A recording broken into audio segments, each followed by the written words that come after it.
across the UK, on DAB+, on your smart speaker, on your smart TV, and on your side. This is Talk.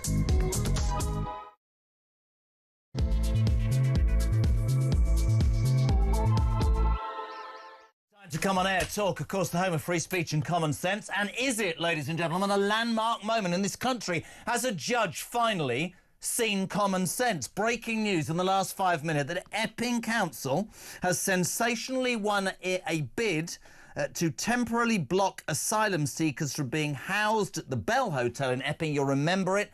And this is such an important moment for millions of people in this country who are not far right, who are not racist, but who have a genuine concern that the large numbers of migrants, young men certainly coming into our country, non-vetted, non-organised, just turning up. This particular hotel, the Bell Hotel in Epping in Essex, right next door to a school. You'll have seen the protest. What you didn't perhaps know was that these protests started mothers concerned about their daughters after asylum seeker sexually assaulted a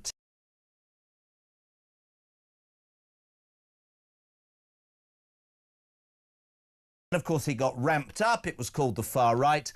In the last 10 minutes, the council has won a bid to temporarily block asylum seekers. We are told they will have to be moved within 14 days. The Home Office, ladies and gentlemen, the Home Office, that's the Labour government who told us we want to end how much it's costing to have asylum seekers in hotels, tried to block this injunction and have used this argument from a KC that if this was allowed, this would cause violence. No. It sets a precedent, I suspect, that worries the whatsits off them. It sets the precedent that other councils could actually listen to the electorate and go, do you know what? We don't want these people, I'm afraid, in these sorts of areas. That's why the Labour Party, in my opinion, that's why the Home Office is saying, oh, this precedent is wrong. No, to me, this is power of the people. Would love to know what you think. This is literally breaking news in the last 10 minutes. 0344 499 1000. Text to 87222. It's Drive on Talk. We'll get you on. It's 5 past. This morning, Yvette Cooper made a last-ditch bid to intervene in the battle. Edward Brown, KC. This is it. Listen to this. Argued for the government that the block would have a substantial impact on the Home Secretary's duty to house asylum seekers. I respectfully suggest as a voter that the Home Secretary's duty is also to protect British people whom she was voted for to protect and look after in the first place. He also said there was a powerful public interest in the Home Secretary being able to intervene to make arguments in the case. I think it's a really momentous decision. I suspect other councils now will maybe be listening to the people who vote for them. I'd love your take on this. Wow, what a moment. 0344 499 1000. We will, of course, talk throughout the programme. Any updates on the Ukraine peace effort? That's ramping up. We're told there should be news from 6 o'clock. The flag wars continue. And I'll tell you a great story in The Sun today. Apparently, you're not allowed to call you husband and wife, man and woman, Mr. and Mrs. You can't have that. Great story in The Sun. A woke council. This is Greenwich, southeast London. It's a balmy guide. You're not allowed to refer to married couples as husband and wife. Later on, I'll ask you what you call your wife. My dad called my wife... No, not my wife. My dad called my mother the War Office or the enemy. 0344 499 1000. Right, let's get straight to it. Sir John Redwood, former Conservative Cabinet Minister, live on Drive. And John, maybe I'm missing the point. I'd say this is quite a momentous part of this whole process, OK? Because Epping Forest District Council has just in the last 15 minutes been granted a temporary High Court injunction blocking asylum seekers from being housed at the Bell Hotel in Epping. You've watched the footage like I have. You know it's concerned residents, not far right. This extraordinary intervention by the Home Secretary earlier to block it, and a KC saying, oh, this will set a precedent for me, and I'd love your take. It says to the voters in Epping, your council's listening to you, and I think this is going to spread across the UK, don't you? Well, I hope it catches on. I think there will still be some Labour and Liberal councils that don't want to do this, but this is the view of the majority of the British people. And if your choice for tomorrow night was a patched-up tent in Calais, or a 3- or 4-star hotel in England, It's a no-brainer, isn't it? They're going to make the journey if they've got a few thousand quid and come over. And they know there's very little risk in the journey now because they've got a French vessel accompany them to the midpoint in the channel, and they've got a Border Force vessel picking them up from there. So the magnetism of what we're offering is just far too great. And there is no reason why British taxpayers have to pay for this and put up with this. And there are the other good points you're making. A minority of these people who come seem to want to commit crimes here. Well, there was and that dreadful. dreadful. Worries people a great deal. I don't know if you saw the unedifying thing last week. We actually need these hotels. People want to have weddings and parties and celebrations in the hotels. Business people need to stay in reasonable accommodation when they're visiting there to buy and sell things. And we've just taken a whole load of our better hotel accommodation out of normal use, stopped us using it, and then make us pay through the nose for it for people who shouldn't be here. I mean, it's just outrageous. As a former cabinet minister, I'm really interested in your take on this, right? So it was late on. So for me, in layman's terms, not as intelligent as you ever, the people of Epping are not far right. There were mothers. They're on the screen now. They were saying, look, we are concerned. There is an alleged sexual assault that's being committed. We are concerned that these men in these hotels are hanging around. We're concerned for our kids. To me, today's news is that the Council of Epping, which is a Tory council, doesn't matter, but they have listened to the people's concerns, have said to the government, we are going to take out an injunction because we want to safeguard our people. The government, this is the bit I don't get, have said, oh, no, you can't do that. What did their KC say? This would have a substantial impact on the Home Secretary's duty, this is the word I want, duty to house asylum seekers. Sir John Redwood, is not a government's duty, this is why we're in such a hole in this country, to protect, look after and make good as many of the lives of its indigenous population as it can? Because it strikes me that the one thing that people in this country are united on right now is that we all feel like we're about 28th in the bleeding queue. I really feel that. Well, it's a question also of the priority to the different duties that we give the Home Secretary. I think her prior duty is to clamp down on criminal activity. Now, if there's just one potential criminal in that hotel, he could go out and be a threat to people in Epping or whichever hotel we're looking at. That is one too many, and he needn't be here. And the Home Secretary has a duty to vet who is coming into the country. And if somebody comes into the country who has a criminal record or is of threatening behaviour, then the Home Secretary's prime duty is to sort that out, not to give them fancy hotel accommodation. There's then the issue of what is to be done with an asylum seeker. The first thing you would say is that you don't want to have much fancier accommodation than anybody else gives asylum seekers around the world. Otherwise, you're going to be the #1 place everybody I've always said, to. John, that the deterrent should not... I'm not interested in talking about Rwanda. It's really simple to me. The pull of the United Kingdom is far greater, it strikes me, than almost any other country, which is why we seem to be the last point of call. And we've done all the stuff about there's no bombs and why don't you bring your wife and kid and the tent in France. But can we get back to Yvette Cooper, Mrs Bulls, as I like to call her? She intervened. She wanted to stop Epping Council from saying you cannot house migrants there. So would your opinion be that that's a total fear that what the hell are they going to do with all these people if hotels start taking out injunctions and courts agree with them? Then they've got an even bigger problem, which they said they wanted to do, but patently they haven't got any answers again, have they?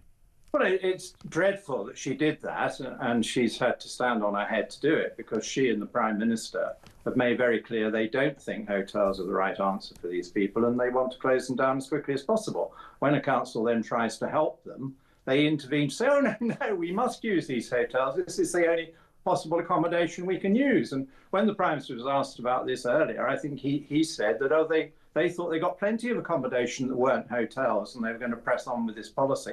Well, where is all this other accommodation? Yep, completely. And surely some of that is needed for people already legally settled here. I mean, my issue, I mean, this is getting an outstanding response. My issue here is, I mean, we know what's going on in the world with Ukraine and Vladimir Putin and Zelensky and Starmer. But there's an awful lot going on in this country, and you hear the occasional words from Keir Starmer, but I don't think he's invested in what's going on. Listen to this. Mark Aki shares the decision is absolutely fantastic news and strikes a blow for the brave and passionate protesters in Epping and gives encouragement to loads of us around the country. Steve in Cambridge, I bet Mrs Balls will be spitting balls with this epic court decision. With this and flags going up everywhere, it's looking like a bloody good week for common sense. Margaret, 3 cheers to the people of Epping have taken on the Home Office and won. And why did Yvette Cooper try to block it? This confirms that this Eustace government puts migrants first. Do one, I've had enough. And finally, Alison in Billericay, JK, hopefully the traitors who own the hotel lose money. Unfortunately, HMOs will be worse. They need to be detained and deported. But the fact of the matter is, John Redwood, as we sit here, half an hour after that breaking news, what Epping Forest Council have done, they have set a precedent which says that if you listen to your constituents who don't want illegal migrants in areas that could be and could cause potential problems, if your council goes to court, they can beat the Home Office. We've now got a government thinking, God, how many more are going to do this to us? We told everybody we wanted them out of hotels. We haven't got an actual clue about what we're going to do with these people. And I think this is a very seminal moment, isn't it? Well, indeed, and any sensible council will take exactly that action and should be on the phone now to the Home Office saying, we are about to take action against you. Would you please give us a date for clearing the hotel in accordance with your previously stated policy that you didn't want to use hotels for this purpose? But it's not just that we don't want them in certain places. We don't want mass illegal migration, full stop. Absolutely. The key's in the word, the illegal. Why should people come into our country and then be given priority on public services and special housing or a nice hotel to stay in at our expense? That is completely unacceptable to about 80% of the British public, and the sooner the government gets the message, the better. And I and others have proposed all sorts of things they could do to smash the gangs and stop the trade and make Britain less attractive without breaking their obligations to genuine asylum seekers. Why don't they get on and do it? That's I completely agree. If you're happy, John, let's take a call. Let's go to Harrow. Herbie, you're on. Sir John Redwood's with me. What do you want to say, pal? What I want to say is about time even could be starting to say, how are we going to stop them coming over? You don't know where we're going to put them. It's time that they stop these people increasingly coming over in droves. 100 at a time. When's it going to stop? That's 700 a week, if not more. I completely agree, Herbie, and we know John was very critical of his last government and Rwanda was frowned upon. I mean, I've said this, and I'd love both of your takes on this. I've said it till I'm blue in the face. Some people look at me like I've landed from Mars.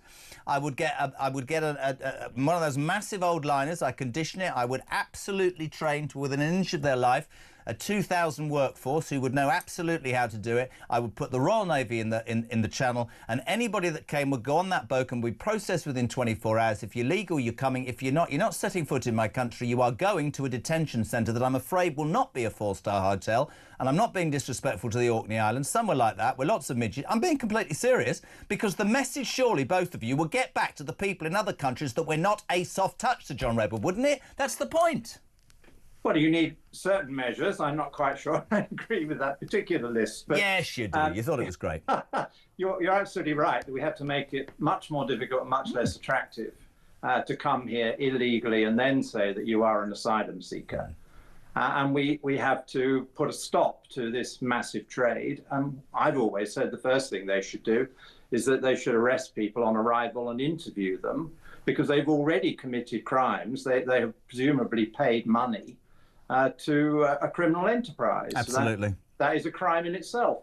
And they could at least help us detect who the criminal enterprise is by sharing the details of who they paid and why they paid and all the rest of it. And if they don't, then they're definitely committing another crime, which is failing to help the authorities crack down on a very serious abuse. Completely. Herbie, where are you on this, pal?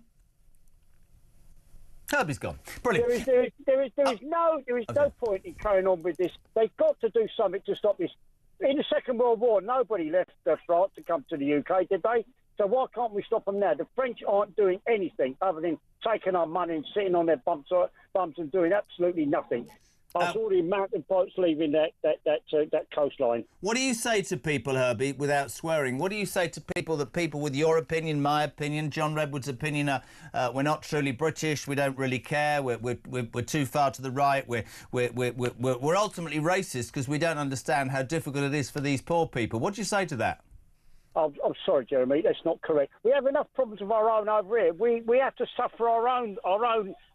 Unfortunately, with a bad government that we got, with ever-increasing price increases, the cost of living, also and housing, and we can't keep sustaining this. You've got illegal immigrants coming over in the hundreds, and there are hundreds of people in this country that need to be rehoused and have their lives sorted out just as much as they do. Stay where they are. Let them put their own country to right like we're trying to do ours. Completely agree. Herbie and Harrow, thank you. Johnny's right, isn't he? Because the thing for me was, said this the other day, I'd love your take, almost being brought up in this country, we always seem to lead the way, morally, ethically. We seem to do the right thing. I don't think we were apologists, but we've become apologists. But I think that the British people perhaps weren't aware, or their lives were OK, but with, and not COVID to a degree maybe, but once your electricity bill is 3 times, your energy bill is 3 times, and your food bill's 3 times, and your mortgage goes up, and your council tax goes up, and it actually is hard to make ends meet.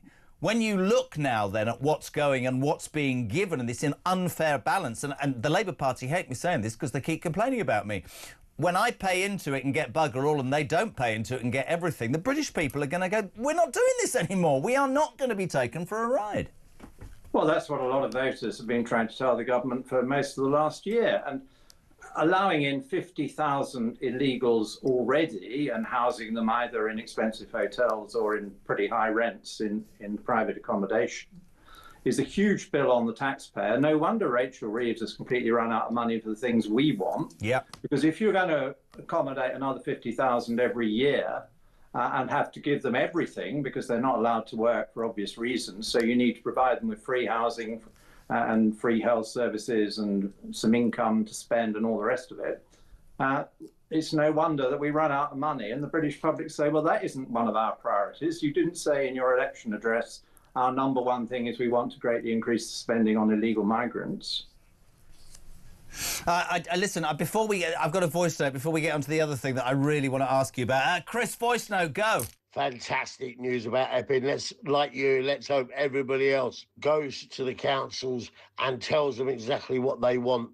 The problem is that I'm sure the government will try and appeal this decision. You just watch them. Thank you. Maybe they will appeal it. John, it's been an interesting week doing this show. Of course, I keep going back to it. There are monumental things happening in the world. Zelensky, Trump and Putin. Will there be a trilateral meeting? Will there be a ceasefire, a peace deal, whatever? Will the Ukrainians have to give up ground? All that. We will certainly keep you updated. But I make no apology for this. There's an awful lot going on in this country that is breaking around us. Flag wars. I mean, this is an extraordinary story that's gone further today. This started in Birmingham and centred on Tower Hamlets in East London, where I'm going to try and remember, but I'm not going to remember the name of the council leader, Salman Iftar, I'm going to judge at, who, by the way, did you know he's the mayor of Tower Hamlets, but was found guilty of election fraud in 2015? I thought I'd drop that in because that's a fact. They said you can't hang the flag of St George or the Union Jack because, well, there's a health and safety risk. The pole could fall on your head. What a load of old crap, honestly. Or maintenance work, OK? There's a statement up there. We are aware members of the public, this is from the council, have been putting up St George's flags on various structures. Whilst we recognise people wish to express their views, we have a responsibility to monitor and maintain council infrastructure. Where flags are attached to council-owned infrastructure without permission, they may be removed as part of routine maintenance. Well, today, basically, defiant locals have been, going towards the people who have been taking these flags down. Can you explain to me, as a patriotic man, because I am, why almost every country, including our union neighbours of Wales, Scotland and Ireland, are able to fly their national flag full of pride, and yet we, yet again, bow down to the people who say, oh, that's far right, or it's been grabbed by the far right, or your past was disgusting. Why am I not allowed to be proud of my flag, said John Redwood? Well, it's another disgrace that we're all very, very angry about at the moment, and I quite understand why people are now wanting to put our flags, St George's and the Union flag, in prominent places. I mean, if our councils represented us, then they would quite normally fly the Union flag and or the St George's flag, as sometimes churches do and so forth. And if there were sufficient recognition by our government, our local government and our public institutions, we wouldn't feel the need to go out and try and fly them elsewhere. But it's because people are so angry, as you know, seething with how they're not being properly represented by national and local government, and how they feel that government is always on the side of the minority or the foreign interests and never on our side, that you're going to have this. And the government's got to change what it's doing. It's got to show that it is sharing our worries and concerns, and it's going to work away at sorting out how we can get an appointment on time at the local NHS, and how we don't have to pay a whole load of extra tax because they're wasting so much money on foreign adventures and foreign causes. And they've got to start speaking the right language back to us to show that they want to represent us, the British people, the English people, and that they're as proud of the St George's flag as you and I are. I tell you what's really interesting. Harry Cole is our new editor-at-large in the United States, and he was in D.C. reporting for us yesterday with the Donald Trump things. And one of the things that I said to him was that Starmer and his ilk, I think, are more interested, Sir John, in looking good in terms of the world. They're globalists. They seem to, I don't know whether they don't like Great Britain or don't give a damn about Great Britain, but it's how he and his mates look, Chagos Islands, etc., etc. Harry Cole said, we have never been more of a laughingstock in America. They look at how they're trying to cut free speech. They look at how we've been dealing with migrants when they've turned the situation around in a matter of months. And so all of these policies are not only causing misery at home, we are being laughed at abroad. And I think that's really important. Is that another voice note? Is that Chris? Well, is that another one or the same one? What? Oh, right, OK. Sorry, Sir John, go on. No, well, I mean...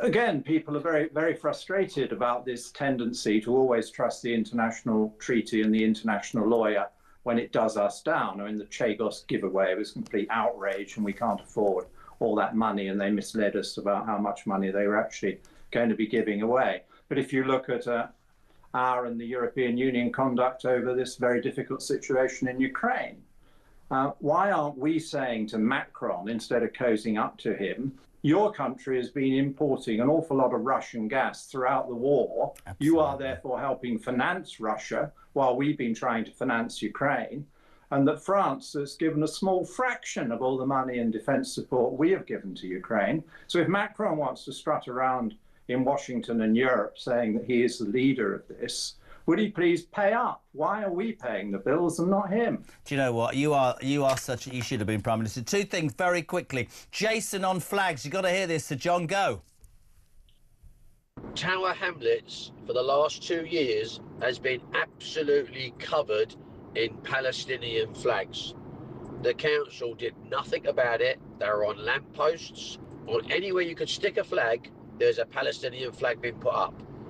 It is absolutely 100% hypocritical of them to turn around and say our flag's not good enough.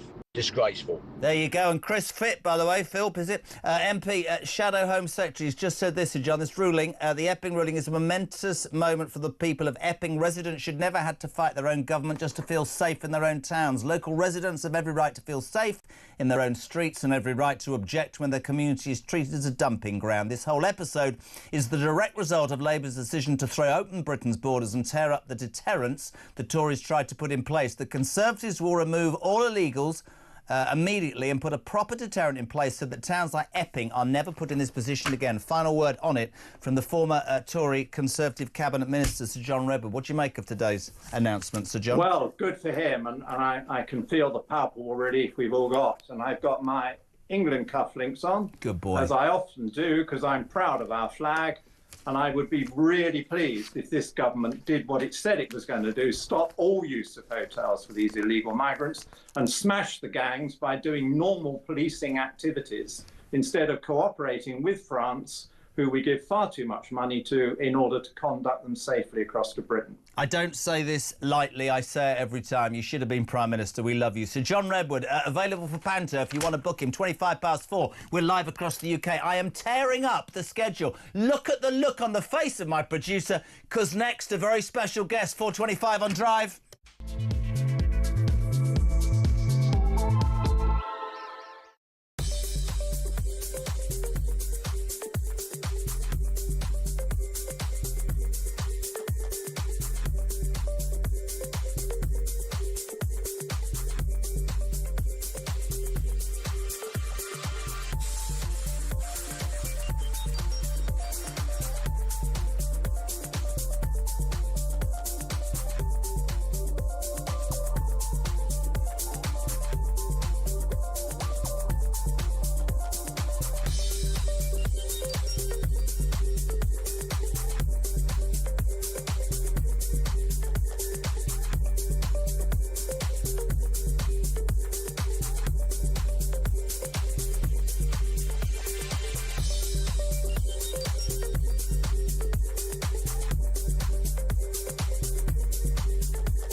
So where do we get started with this? You've got the right person on the show, because my job a couple of years ago was actually to scrutinise this thing called the leisure card, which is what you're actually talking about. And the leisure card has some great benefits for people, and it's good for people that are on low earnings, etc. But the council's administration decided to now offer this up to asylum seekers, and it goes a lot further than offering 40% off beach hut hires. It's also 40% off kayak lessons, lessons of kayak lesson. What's that? So they can row back to France.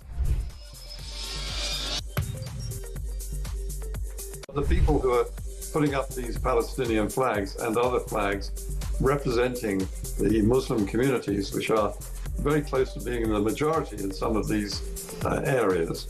This is a serious dispute and a break in the civic structure of our country. And it inevitably... Across the UK, on DAB+, on your smart speaker, on your smart TV, and on your side. This is Talk.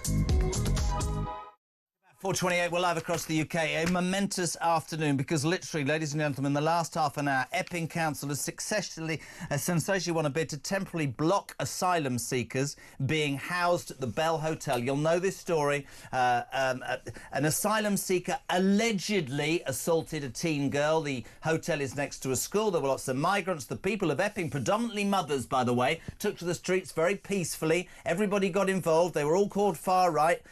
Epping Council, hats off to them, listened to their constituents and took to the High Court an injunction to stop it happening. Guess what? This morning, the Home Office, the Labour Party, Yvette Balls, as I call her, decided to try and block this. Oh, this will set a precedent. It'll set a precedent and cause terror on the streets. No, love, what it will do is put you on the spot. Well, this afternoon, we finally have a judge and a chamber who's made a decision that makes bloody sense. They've won it. Labour are now terrified, because within 14 days, those migrants have got to be moved. I also share some of my viewers' concerns that where are they going to go? What this will tell every single council across the United Kingdom is, if the people that voted you in want this problem dealt with, take on the bloody Home Office in court, because you could win. We've got Mike Graham here, but of course... Morning. No, do you know what's really funny? So I'm building up MG, and poor Jack Elsom's waiting. And when I went, we've got the main man next, you thought I meant you, Jack, didn't you? Yeah, well, I did. But listen, I always play second fiddle to Mike Graham, so I do not mind at all. Can I just say about J.E., brilliant piece, by the way, yesterday. He's been so good. He's been so busy to bring him on. Let's do a spec. Let's get straight to it, because MG will have loads to say. But, Jack, this is pretty momentous. The fact that the Home Office tried to block this, they have now got egg on their face, because this government has said, on the one hand, we want to get them out of hotels. Well, now that's been taken out of their hands when they tried to block it. Yeah, totally. It's obviously not a good day for the Home Office, and I think that it speaks to the power of public action. And that if you go out on the streets and you demonstrate against something hard enough, often you feel that the state doesn't listen to you. But in this case, Epping Council took this upon themselves. And yes, you're right, because I think they really did feel the backlash to this hotel at the centre of Epping, the Bell Hotel, and they had to do something about it. And they went to court, and they did fair play. They fought the Home Office in court, and they have now won. And so in 14 days' time, the migrants inside have to be moved out of it. Obviously, there are hotels all around the country, and so it now speaks to the fact that other people might realise in other parts of the country, if they go out there and protest as well, maybe their councils will also launch similar action. I think so. That, you know, it's interesting. I think that's right, Mike, because Jack's spot on. There's two things here. This is power to the people. Yeah. This is a victory for common sense, actually. Yeah.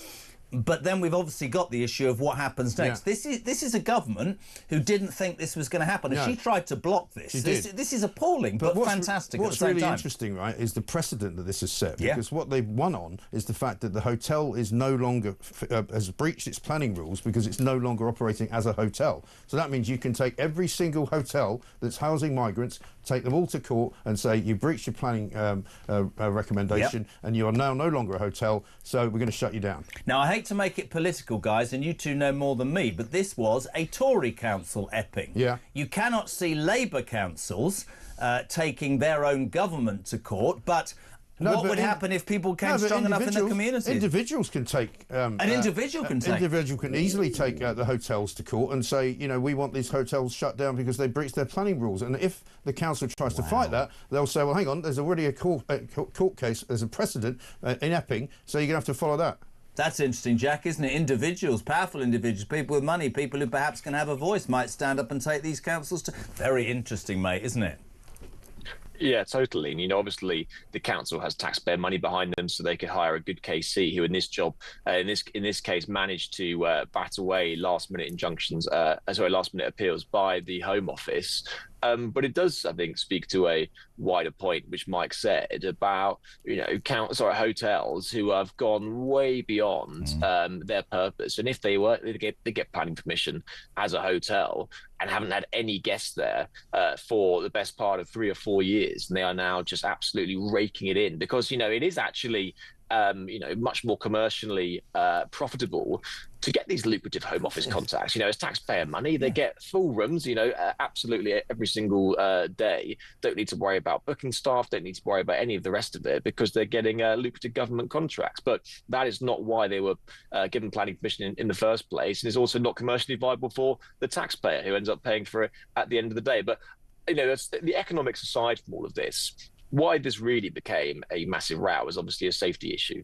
Yeah. And we have now seen 2 occupants of the Bell Hotel charged with sexual offences, and the people of that community just had enough. And I wonder how many more communities are just going to have enough. And I think the three of us on this station of the Sun newspaper all agree. It's very easy, isn't it, for people, MG, to go, well, that's really fervently racist or far right of you. No, hold on a second. Gentlemen, I'm not even going to call them gentlemen, men who haven't been vetted are being dropped in this country. We don't know who they are and put in areas where there are young girls and there are teenagers.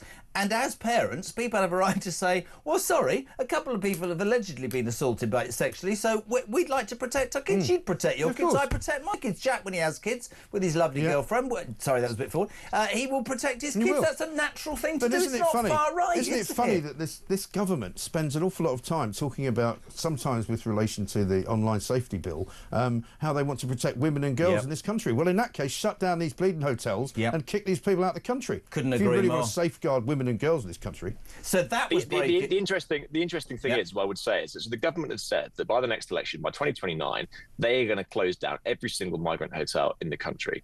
But what I think that most people, and it's only really become a massive issue in the past few months, is that actually most migrants are housed in these houses of multiple occupancy. So at least with hotels, and this is what Robert Jenrick said, he's written an interesting piece in The Sun today. He has. Where it's all about the Epping protest that he went to, and he said that he spoke to mothers and they were telling schools were telling mums, tell your kids to avoid these sort of hotspots in the area, avoid migrant hotels because, some of them stare, whatever. But at least people know often where these migrant hotels are. People knew that the Bell Hotel in Epping was a migrant hotel. I think the difference is that if you just move people out of hotels and into these houses, often further into the communities than hotels, it doesn't really make the problem go away. This is, I'm going to use a really the interesting point. I'm going to use a really horrible analogy, and I'll probably be picked up on it. But it's when sex offenders are released back into communities, or terrorists, or people who have committed heinous crimes. We don't know. People get identity changed and all that sort of thing. The fact of the matter is, I don't think it's unfair for us to say there are people in our communities and we don't know who they are. Actually, with Mike this morning, it was brilliant. He made me laugh from 6 this morning. But Robert Jenrick, as you alluded to, he wrote in The Sun. He was also on Morning Glory. Have a listen, have a watch, my friends. Some of the stories, Mike, that I heard were very arresting. There was a single mum, who had 3 teenage daughters, and she'd come home the other day and found a pair of workman's boots on the doorstep, and she'd gone in and asked her daughters, where did these come from? And the oldest daughter, who was just about to go to university, had gone out and bought them because she wanted people in the neighbourhood, like the illegal migrants, to think that there was a man in the house, because she was so worried about the safety of her mum and her 2 younger daughters. That's unbelievable, man. Isn't it? And that's what teenage girls in Epping are doing. It's extraordinary. Fair play to Robert Jenrick and The Sun. Just very quickly before we let you go, Jack, I'm keeping you because I'm going to do a very funny bit with you afterwards. Flags. I think the great thing about the mayor of Tower Hamlets is he was found guilty of election fraud in 2015, but he carries on talking about maintenance, take your flags down. Everywhere I go now, I was driving down, I live by the coast. There's now a roundabout painted. People are planting white and red flowers. It's almost like it's had the reverse effect. Some people arrived apparently at Tower Hamlets today and started confronting the workers who were taking them down. Why the hell can't we be proud of our flag, guys? Exactly. What a fantastic byproduct of two absolute killjoy, unpatriotic councils trying to tear down these flags, that actually everyone is now going out, buying flagpoles and hoisting St George's crosses. It's absolutely fantastic. I saw a very funny tweet of someone saying, if we all paint potholes with the St George's flag, they'll get filled in a heartbeat. So maybe we should start doing that. That's true, isn't it? Yeah, absolutely right. The thing is, there's so much patriotism which has now been kind of awoken, if you like. The proper woke are now the people who have woken up to the nightmare of what these people have been doing for the rest of, the best part of the last 10, 20 years. Can I say a massive thank you to Jack, who was far too busy to come on, but I twisted his arm. And obviously I wasn't alluding to you having kids too soon, but it's lovely to have you on. We appreciate it. Thank you very much, Jeremy, for looking after my personal life. Just remember, always good to be a godfather. Right, 25. Coming back, Mike Gray, before I send him home, we are going to do a story that I think we are best placed, with 5 wives between us, to answer. A woke council has told staff not to refer to married couples as husband and wife. Oh, yeah. Next, we'll tell you what we call our ex-wives on Talk Drive. We're back in 3.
Across the UK, on DAB+, on your smart speaker, on your smart TV, and on your side. This is Talk. Had me wetting myself this morning. So my wife is away with the kids and the in-laws camping, and I thought it's only 30 miles away. I'll get up early and I'll drive over. And you were literally laying into Dan Hodges, and you were going, "This Prime Minister, what is it? He's got a piece of onion on his lip. I mean, he's got on the sliders here." I know. Just, you're going, and he went, "I think the war in Ukraine has affected the Ukrainian people." Yeah. You were going, you always want to say, "No, it's Sherlock." You were so angry. Exactly, because he's such an idiot. And also, who goes on TV with a cold sore? Look, we're all in the business, right? Yep. If you've got a spot or something, you have the makeup ladies take it away. Yeah. Why did he appear to make a video with a cold sore? Who's got herpes? What's wrong with him? You heard Chris Philp, the Shadow Home Secretary, saying that it was a momentous relief. We're trying to get Nigel Farage on. We're trying to get Chris Philp on. The people of Epping, we're doing the work. Nigel Farage has said this is a victory for the parents and concerned residents of Epping. They do not want their young women being assaulted on the streets. This community stood up bravely, despite being slandered as far right, and have won. They represent the vast majority of decent people in the United Kingdom. Young, undocumented males who break into the United Kingdom illegally should not be free to walk our streets. They must be detained and ultimately deported. I hope that Epping, says Nigel Farage, provides the inspiration to many others across the United Kingdom. And that's absolutely right, isn't it? It is absolutely right. Without any shadow of a doubt. Well, I think this is, and a lot of people are saying this on social media today, this is the first domino, because believe it or not, one of the arguments being made by the Somani Hotel Group, it's who owns it, Did you say the what? The Somani Hotel Group. You said something else then. No, I didn't. Okay. They basically said, but this will cause hardship to the people in the hotel. Right. Because where are they going to go? No, it'll cause hardship to your bank account because you took blood money, right? Exactly right. And also, the other thing that people need to know about this is that they're still acquiring hotels. I just found out today, and I'm not going to tell you exactly where it is, but a hotel quite near where I live in London is apparently being taken over for migrants. So they're still doing it. And by the way, it was, 12 days ago when Yvette Cooper and Keir Starmer said everybody who comes into this country illegally will be detained and returned. And they haven't returned anyone. No. You know how many people have come in since they started that one in, one out policy? 2,500. None out. I find it astonishing that our own Home Secretary tried to block this. In effect, by getting a KC. If you're just tuning in, the Labour Party said the government, oh, we can't have this, Epping can't win this, they can't allow these people to be moved because this will cause problems. Actually, the reason they're absolutely pooping themselves is they've got no answers to where these people and also should go. where are they going to put them? The answer is to stop letting them come here in the first place. The answer is to deport them. That's what you do with them. Straight away. Right? Straight out the door. People have gone absolutely nuts. Andrew Warrington, I think the significance of the Epping Council win has actually sent a message to all MPs and councillors that they have to start listening to the people rather than ignoring them like they've done at their peril for the last 30 years. Nigel, great show. Regarding this win against the Home Office and the precedent it sets for other migrant hotels, while part of me is really pleased, what is to stop the Home Office buying the hotel and re-establishing it as an HMO? Is this a short-lived win? Nigel in Reading, what do you make of that? Well, that's an interesting point. They may well try to do that, but are they really going to spend public money? It's our money they're spending. It's not their money. I think you've got to be really careful with what people feel right now. I think it's a seminal. If they did that, I think that would be a real signal that they don't care about this country, they don't care about the people of this country, and they would rather give, comfort and solace to a bunch of foreigners. Simple as that. I think that's right, and I think Christian Hornchurch, I think this is very clever. Hi, gang. The best two, Jez, Mike. When the silent majority start getting noisy, any government needs to start worrying. And I personally think today is about the British people saying, we're not racist, we're not far right, like Nige said, right? We're just concerned about our kids. And if you think us being concerned about our kids is wrong, well, tough to see. It's massive. It's a massive watershed moment, you know? It really is. Sean McKeever, absolutely delighted as a father of a daughter whose back garden practically backs onto the rear of the Bell Hotel. Can you try and phone Sean McKeever? Try and get him on. I'd like to hear that story. Jez, worried about migrants and being burgled. We call taxis on a burner phone and meet the taxi at the end of the road so they don't know where we live, says John. Jez, Mike, great show. I think the British people should fly the Union Jack outside their homes, just like the Americans do with their stars and stripes. It's not far right to fly the Union Jack. I am proud of being British. Pete's in Norwich, all over the place. Do you not think that the Labour government will appeal this decision right up through the courts until it's put in front of a judge who is one of Starmer's chums and they get the result they want? Jez, Steve in Lincolnshire just cheered when I heard the news about the court's decision, but bet the BBC don't report it without twisting it to blame the far right. That's true. No doubt. Will they report it? No doubt. Well, do you know right? what's also interesting? They're so inept, this government, that this effort by Yvette Cooper was a last-ditch attempt. I mean, we all knew that this case was coming up. We all knew it was coming up ages ago. Why did they wait till last night to challenge it? You know, that's how useless they are. How about this from Braff? This is interesting. Well done, everybody. The signal flare has just gone up, finally. We can make a difference. Hold it up. Yeah, totally. I think that's it's amazing. Great. It's amazing. I'm really pleased about the ruling in Epping, but I'm also worried about them pushing them to different towns. NIMBY posh areas won't have them. Poor areas will get them all. Max in Warwickshire. I think that's also a really salient point. The problem they've got now is there's so many of them that it's not about any long... Because for a long time, they used to try and put them into kind of northern towns, into places where nobody would really notice in the Westminster bubble. Now they're starting to put them into hotels in London. Look what's happened at Canary Wharf. The one that they're talking about now, which is not far from where I live, not a million miles from Canary Wharf either. They're obviously they're having to take over more hotels, and because there's no room for them. And the incompetence of this Labour government is that they said, because they were worried about public opinion, we want to get these people out of hotels. Do you remember a story 2 or 3 weeks ago where suddenly private renters, indigenous private renters, were facing hikes or get lost because I've got a property and I'm going to take a government 3-year rental because they're going to put migrants in. So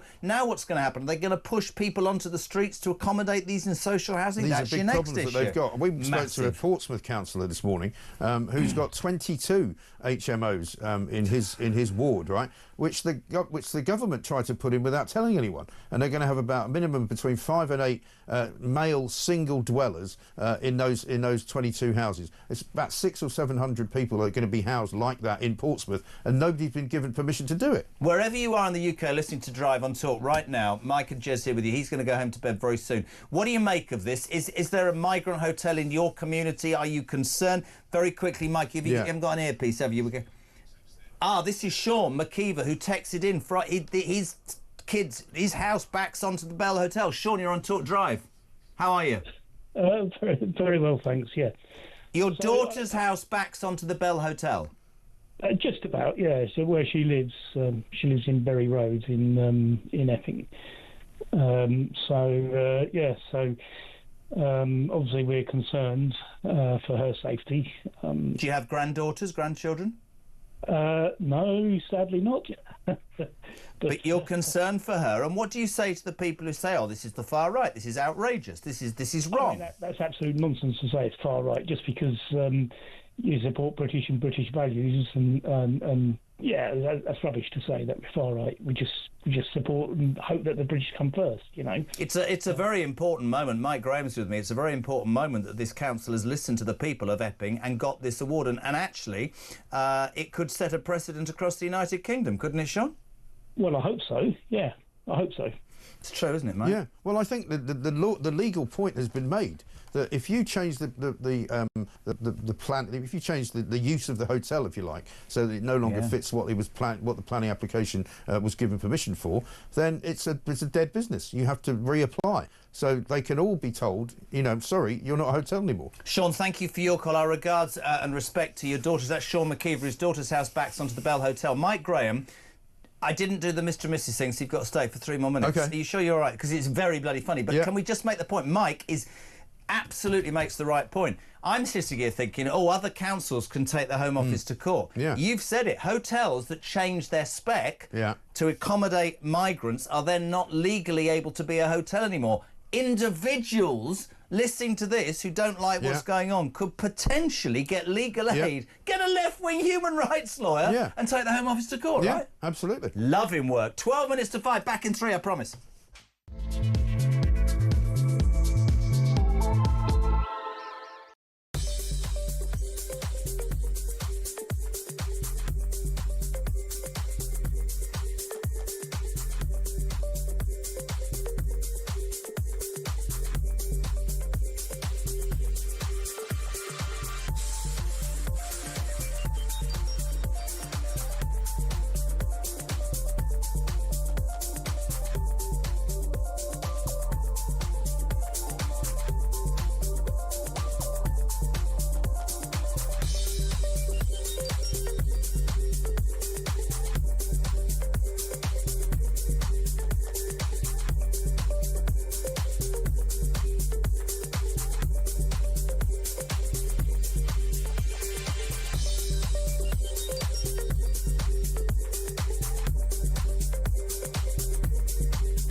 Is going to lead. I do question what was the government's planning behind this. I find that if they were looking at hotels to put asylum seekers in, why would they put one so close to a high street? And you're right, they did.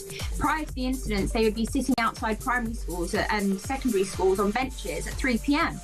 And to me, that's scary. That's why, and we don't know who these men are. We don't know where they come from, and the cultures that they grow up in are completely different to Western culture in today's society. So, like I said, again, it's not right, it's not left, it's just concern. So where do we get started with this? You've got the right person on the show, because my job a couple of years ago was actually to scrutinise this thing called the leisure card, which is what you're actually talking about. And the leisure card has some great benefits for people, and it's good for people that are on low earnings, etc. But the council's administration decided to now offer this up to asylum across the UK, on DAB+, on your smart speaker, on your smart TV, and on your side. This is Talk. Oh my God, you are absolutely going nuts for this decision. Mikey, couple of quick calls. Bradford, Tony, you've got 1 minute on Talk Drive. Mike's with me, go. Great show, fantastic show as usual. Yeah, I just want to say, look, we're going to start. It's like they're moving the deck chairs in the sinking ship, because we've got the hotels back to the British people. What are we going to do now? You know, they need to do something else, don't they? And we need to protest now to stop them getting in the housing, because that's going to be taken up by the illegal migrants as well. I think I get that point. I think that the powerful message today is that the people that you vote for do actually in the end have to listen to you. I'm not interested in people protesting any way but the right way. The women of Epping, the mothers, They were not outrageous. They were not far right. They were mothers concerned about their kids. I hope that message reverberates bloody everywhere. But I agree with you. It's what comes next, right? Yeah, absolutely right. Tony, spread the word in Bradford. You're a top man. We'll go to London. Kirsten, I got it right. You're on tour. Drive Mike Graham is with me. How are you? Hey, good. Doing well yourself? What? I'm doing well, and yourself? Oh, I'm doing good. Right, you've only got 30 seconds. You've used too much time. Okay, perfect. So I have a question. I've spoken to both of you. I am a British citizen now, born and bred abroad. I had put my union flag a few weeks ago when we moved to our house, and just today. Brilliant. OK, there we go. 0344 499 1000. So please keep them coming. Loads of you texting, loads of you emailing. But I promise you this moment before we send the hardest working man in showbiz is home to bed. Today, Michael Graham, Greenwich Council in South East London has told staff not to refer to married couples as husband and wife. They said they're told spouse or partner will avoid offending anyone not identifying with a gender. A 45-page booklet gives vocabulary tips to tax-funded civil servants in the Royal Borough of Greenwich. It's the latest balmy guide obtained by The Sun using freedom of information laws. It includes a warning that traditional terms for a married couple are no longer acceptable and should be replaced with gender-neutral ones. Staff running events are also warned against saying, "Welcome, ladies and gentlemen." You have to say, "Welcome." What do you say? What do you say? People.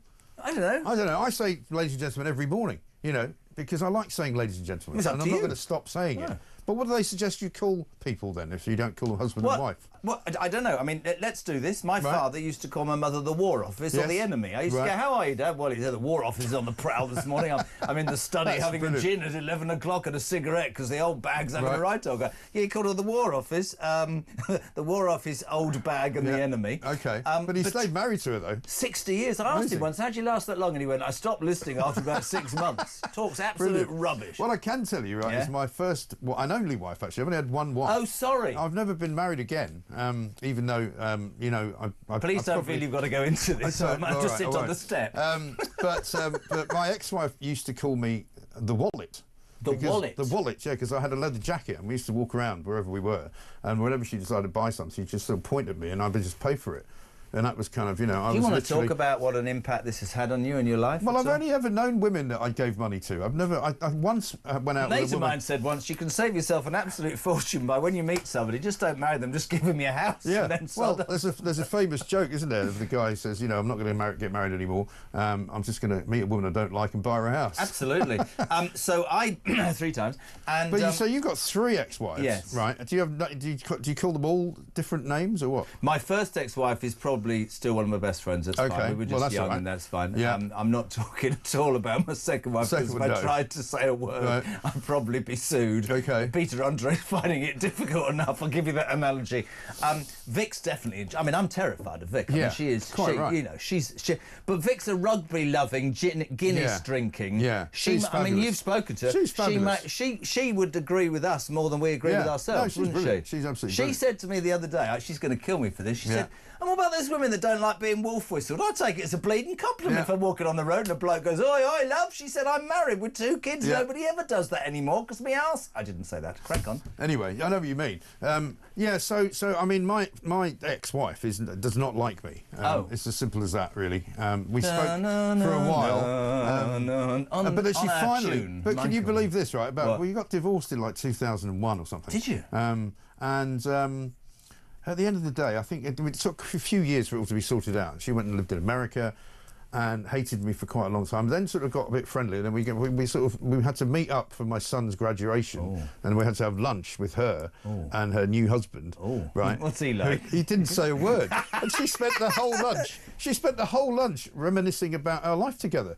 It was quite embarrassing. And my daughter Emma, who was terrified it was all going to kick off, I love just Emma. Sat and drank to the point where No change. she got completely ripped up. We had to take her home. But then about 10 years after that, she blocked me. So she's now blocked. She took literally 25 years after the divorce to block me. Well, this is a section of how bitter and twisted Mike and I are. But what I was going to throw out there will be a prize. Yeah. I don't know what it is yet because we haven't got much budget. But what do you call the wife What do you call the husband? What do you call the boyfriend or the girlfriend or the partner or the... No, actually, you know, the current bun. You know, just what do you call the wife? What does Ryan call Mrs. Ryan? What do you call the wife, right? Oi. The wife. The wife. What does Cameron call Jodie? The missus, she's telling me, you see. I quite like that.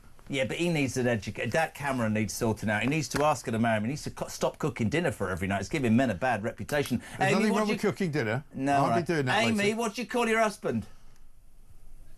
Husband. Really involved. There's a lot of really romantic people on this show. No, not asking. 0344 499 1000. What do you call the husband? What do you call the wife, the husband, the baby what? Baby cakes. Is that what you call Lauren? Baby cakes. He calls his wife. Oh, he calls her baby cakes. Ryan, baby cakes. Baby cakes. That's sweet. He's done something wrong. So what do you call your wife? What do you call your husband? 87222. A starting message with Word Talk with the big news. And thank you to Mike. This hour, the big news. Epping Forest Council listened to their constituents, said, we don't think the Bell Hotel is what our constituents want. They took the Home Office, the might of the Home Office, you know, the Home Office that never gets anything right, to court. This afternoon, a judge who isn't a lefty judge, a judge with common sense. And can we also salute Philip Coppell, Casey, who was supporting Epping Council and won the case. Those migrants have 14 days to leave that hotel. Yes, of course, where do they go? But this is, as you said, the beginning of a massive moment, because people could now say, in any council and any individual, it's not what it was put there for. It's not a hotel anymore, so you can't house people there unless you change its use, and that will take ages. And meanwhile, you have to kick them all out. So get on with it. I'm calling it Epic in Epping. Epic Epping? Yes. That'll be on the front of the Sun tomorrow. Do you think that this is, in all seriousness, with 1 minute to go, do you think this is lighting, if you like, the flame? That this is the moment that things can change? People are now seeing, because people are fed up, right? The people that we talk to every day on your show, on my show, and everywhere else on Talk, you know, people have been so frustrated. There will be cheers going up around the nation. There will be people having street parties, I kid you not, about this, because this is massive. And it's the first time we've finally been listened to. Absolutely. Karen McIver, Branch Secretary of Epping Forest Reform UK, on after the news at 5. Tomorrow morning at 6 o'clock. And I know I keep saying it, but honest to God, if you have not listened to this man on breakfast, if I could have wet myself this morning, but at 60 I wear these incontinence pads now, I literally would have done. He was brilliant. Give him a listen. We thank him from the bottom of our heart. Mike Graham back tomorrow morning at 6 o'clock. That was 60 amazing minutes. We've got 2 more hours to go if you want to be on. 03. A good friend of mine calls his wife Bomber Command. Wife is the general. You see what's going on here? News at 5. We're back in 3. Ta-ra.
across the UK. On DAB+, on your smart speaker, on your smart TV, and on your side. This is Talk.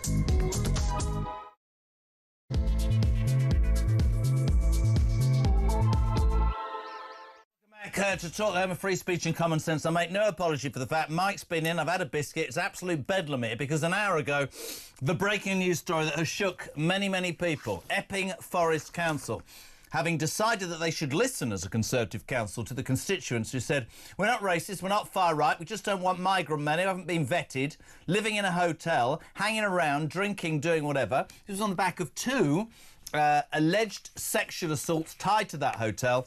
The women were concerned, the fathers were concerned, they took to the streets. Many in the press, the mainstream media were saying, oh, this is far right, oh, this is outrageous. No. People of this area concerned about their kids, concerned that their kids were in danger. Today, with the help of the amazing Philip Coppell, KC, a judge, I can't name him, but a man that saw sense and said, no, I absolutely agree. This hotel cannot house migrants anymore. It had a licence as a hotel, it's changed, it's illegal. You've got 14 days to get them out. Now, I share, and I mean this, the concern about where do those people then go. But the Labour Party, the Labour government, the Home Secretary Yvette Cooper only this morning tried to block Epping Council and said via her KC that if the judge allowed this judgment to take place, that this would open the floodgates to demonstration. No, balls. Listen. What it's done is it's set a precedent which says to councils, listen to the people who elect you or you'll be thrown out. Listen to incredibly sensible people who are not far right, who are not racist, who basically want to protect their children. Do what you are elected to do by the people who put you there in the first place. This says to every council. It also says to individuals with money, with concern, get legal aid, in my opinion. If you're not comfortable with this in your area, you can now do something about it. And this has shook this government to the absolute roots. Do you know why? Because I think you'll find they said a couple of weeks ago, we think all migrants, we should move them out of hotels. What are you going to do now? Because you let 50,000 in, 0344 499 1000. I want to go straight to Epping. Karen McIver, Branch Secretary of Epping Forest Reform UK. Karen, how are you? I'm good, thank you. Good evening. Wow. Amazing. Did I hear you this morning? Did I hear you this morning on mic? No, that was probably my colleague. OK, but listen, sorry, just for me, I would say this is a monumental moment across the whole of the United Kingdom. Let's talk about Epping, because so much was reported. This is far right, this is outrageous, this is racist. This was mothers and fathers concerned for their daughters. Absolutely laid on, wasn't it? 100%. I'm so proud of the peaceful protests that we have conducted over the past 7 or 8 weeks. We have stood solid together and we have peacefully processed this moment. This is not a moment for any politician. This is a moment for the good people of Epping that have been consistently, peacefully protesting. We have been called all sorts. I am so proud of the way we've conducted ourselves and got to this point. And I really hope that across the country, well, for starters, the government needs to listen. The government needs to listen to its people. It is not. We cannot keep having these unvetted males put in our communities. It's just not fair. It's not right. What do you say? You talked about how much grief you've taken. Branch Secretary, Epping Forest Reform UK. Yeah. What do you say to the people? I mean, we have it in the media, Mike and I, people at Talk, people who go, oh, I say, hold on a second, I'm a concerned parent as other people are concerned. Why is it okay to... Do these people not have kids? Do these people not know what it's like to have these people dropped in their communities? Why do they seemingly... For example, the Labour Party, you said don't make it political, but one of their main things for years has been the provision of safety for women, looking after women. Well, if women are in danger, why the hell aren't this government standing up and admitting that? Because they're out of touch. They're out of touch, and they've got into government with no plan to deal with this. And we, the ordinary people, are suffering because of it. And it is unfair and not right. And I think also questions need to be asked was, if there was a possibility of an injunction, why has it taken till now, the 19th of August? Why wasn't the injunction done sooner? Why is it why have these assaults and things allegedly had to happen for something to be done about it? Why wasn't this done sooner? The Conservative-led council should have acted on it sooner, and they haven't. It's good that it's happened today, but I don't want to take the moment away from the wonderful, beautiful people of Epping that have done an amazing job here. They're going to go down in history as being, as being strong people. And I hope that other communities across the country can also have the success that we've had today. Now they need to continue with this, and they need to close the hotel for good. This hotel cannot reopen. But you would. I mean, it's a 14-day ruling by this judge. You would, I'm sure, share a lot of people's concerns that, yes, this is tremendous news, but what happens next? Are we now going to be in a position? There was a story, wasn't there, a few weeks ago about how the government, having realised that they have to move migrants out of hotels because of the cost and because of public opinion, are sweeping through the rental community, and they're offering landlords refurbs and 3-year deals, and this is potentially putting people in long-term rents who aren't able to pay extra on the streets. And I don't want to make it about indigenous populations and all that, but that's another problem further down the line. For me, and I absolutely make no apologies, these people need to be deported if they're illegals. I don't understand the argument. Fact. Absolutely, and the government are desperate. They're just turning to desperate measures, and the ordinary people of this great nation are having to suffer because of it. If they're going to keep accepting the illegal immigration like they are, the boats, then they've got to have a plan for it. They have no plan, and we, the ordinary people, are suffering for it. It's not right, and I'm so proud of my community in Epping. I'm so proud of all the mums I stand with week in, week out. We're ordinary people that are doing our best for our families. I've said many times, a mother's instinct is protect her family, and this is what you see here: families protecting each other and standing up to the government that clearly doesn't care about the harm that it's doing on the communities. It's a disgrace. They go radio silent. I have to tell you, mate, I agree with absolutely everything, and for the point you made so brilliantly, you made all the points brilliantly. This was a peaceful protest about parents concerned about their kids, not a bunch of far-right thugs that none of us want involved. This wasn't ideology. This was parental love and concern. And if your government, if that silent majority, somebody said it earlier to me, when that silent majority starts making a noise, the government better bloody listen. Karen McIver, so good to have you on. Branch Secretary, Epping Forest Reform UK. Mick in Essex, that idiot Starmer, I reckon we should call his government the Coalition of the Unwilling. Top show, but Anne Stewell wins Text of the Decade. Do you think Starmer will have a Zoom meeting later with his Coalition of the Willing over the Epping announcement and make some? Probably, because he's an idiot. We'll do some of what you call the husband and wife in a sec, but we'll keep with this 5:10. We've asked to speak to Nigel Farage from Reform. We've asked to speak to Chris Philp. They're probably very busy from the Tory party. We'll do our best. We wanted big names. We've got an even bigger name. Nigel Evans, former Deputy Speaker of the House of Commons. Don't know where you are. Where are you in the world, Nigel? Writing the book? No, I'm still in Manhattan, enjoying myself here. Good lad. Now listen to me. I believe this is an absolutely monumental moment today. I'm sure you're up to speed with it. What I didn't realise was it was only this morning that Mrs. Balls decided as a last-ditch attempt to block Epping District Council from trying to stop the migrant hotels.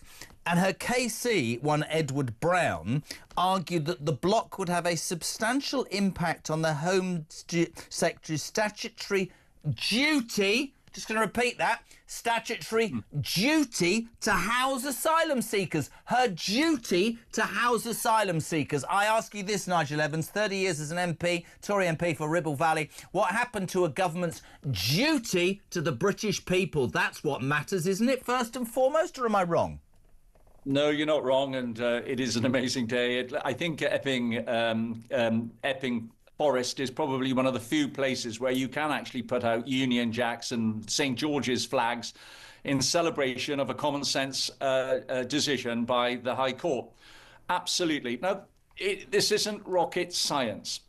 Anybody who leaves France in a small boat towards the United Kingdom and tries to seek asylum should be prevented from doing so on the grounds that they were in France, which is a safe country, right? So we all accept that. Mm-hmm. Anybody trying to enter the United Kingdom via that means ought to be guilty of a crime. And the penalty for doing that should be that you are DNA tested, you are fingerprinted, and you are then banned from ever coming into the United Kingdom ever again in any guise. Legally or illegally, you're just prevented from coming in. In the meantime, you are put in a detention centre, not a hotel. You are prevented from going onto a bicycle and delivering fast food to anybody, and you will be processed incredibly quickly. You either go to a third country or to the country from where you have come, and you will be banned from ever coming to the UK ever again. Hear, hear. The boats would soon stop. To me, it makes no sense that we've got to this situation, and I take my hat off to the people of Epping, because you heard it there from Karen McIver, Branch Secretary of Epping Reform. This isn't actually about politics, but it is, because we seem to be living in this world whereby, and I say it every day, we seem to be able and willing as a society to give and benefit people who don't deserve it. But I think the big turning point is when, and I hate using the word indigenous, but I'm going to again, when your indigenous population goes, hold on a minute, we've been happy with this, but now we are now being treated like idiots. We're at the back of the queue. For me, I mean, Yvette Cooper taking this on opens up a whole can of whoop-ass. Excuse my French. Mike Graham just said, I don't know if you heard it, he made a really good point, because I'm sitting here going, every single council that's obviously not Labour is going to think, I better listen to people. If there are areas, Canary Wharf in London, Birmingham, wherever, we better listen to the people or we'll lose our jobs. But Mike made a really good point. The ruling is based on the fact that the Bell Hotel was given an occupancy, it's able to legally trade as a hotel. It's changed through building, and because of what it's used for, it's not a hotel anymore. It houses asylum seekers, which makes it wrong to do that. This says to wealthy individuals, people with a conscience can go to legal aid and say, in my town, that shouldn't be a hotel anymore. This is one massive problem for a government, though, Nige, that said, we want to get them out of hotels. They don't know where to put these people. I would again respectfully suggest deport them in the first place. Then you wouldn't have the issue, would you? No, absolutely not. You enter on a small boat from France, you are guilty of a crime.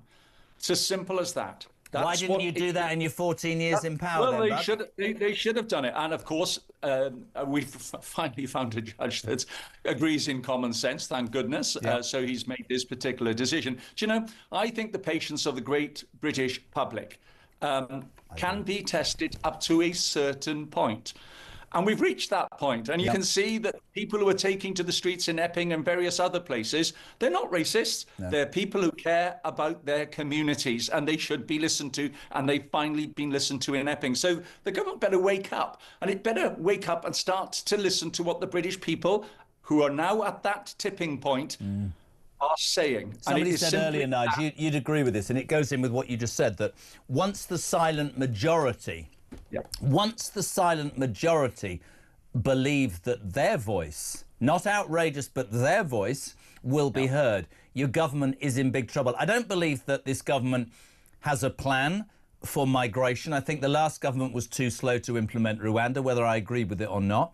I think they've been caught absolutely by the short and curlies, the Home Office, because now not only other people will start this, but where do they put these people? It's going to force their hand.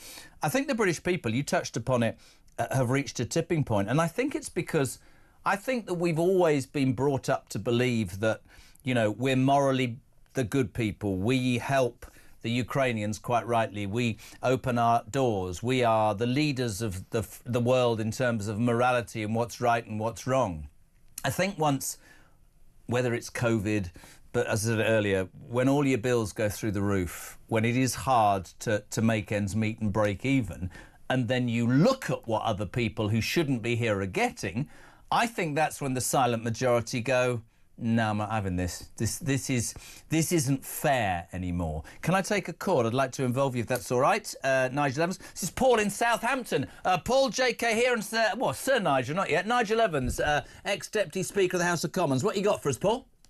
The asylum law 1999 says that the government has to, by law, give these people shelter, food and accommodation. Thank you, Tony Blair.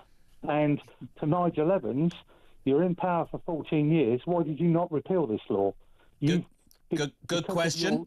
Nigel Evans to Paul in Southampton. Good question. Nigel won't shy away from this. No, I won't. And we should have quite simply done that. And what we should be doing now is repealing the European Convention on Human Rights, which has been a block to the government sending these illegal immigrants to Rwanda. As you remember, time and time again, the law was used against the then Conservative government. And we should replace it with a British Bill of Rights. And the rights are the rights of the people of this country who were born in this country or who have entered this country legally. And those are the rights we ought to be protecting, not the rights of those who paid a people smuggler to get on a boat and cross from France to the United Kingdom illegally. And it's just gone to, it puts reality onto its head. And this is the problem that has existed for decades now. And it's pointless. Keir Starmer saying that we've got to stop the boats and stop the people smugglers. They just failed to do so. We've got record numbers coming in. Do you believe that the Tory government failed on migration massively? Well, they did, 100%. And we have to say sorry. We've got it wrong. The Conservative Party are under new management, and I want to hear from the leader, Kemi Badenoch, exactly what she's going to do. And I hope it's going to be along the lines that I've just said. Anybody entering the United Kingdom on a boat from France will be guilty of a crime, and they will then the punishment will be that they will be sent to a third country or back to where they came. It would be fair to say, Nigel, and we're friends, that your rhetoric now sounds more Reform-like than Tory-like by a mile, my friend.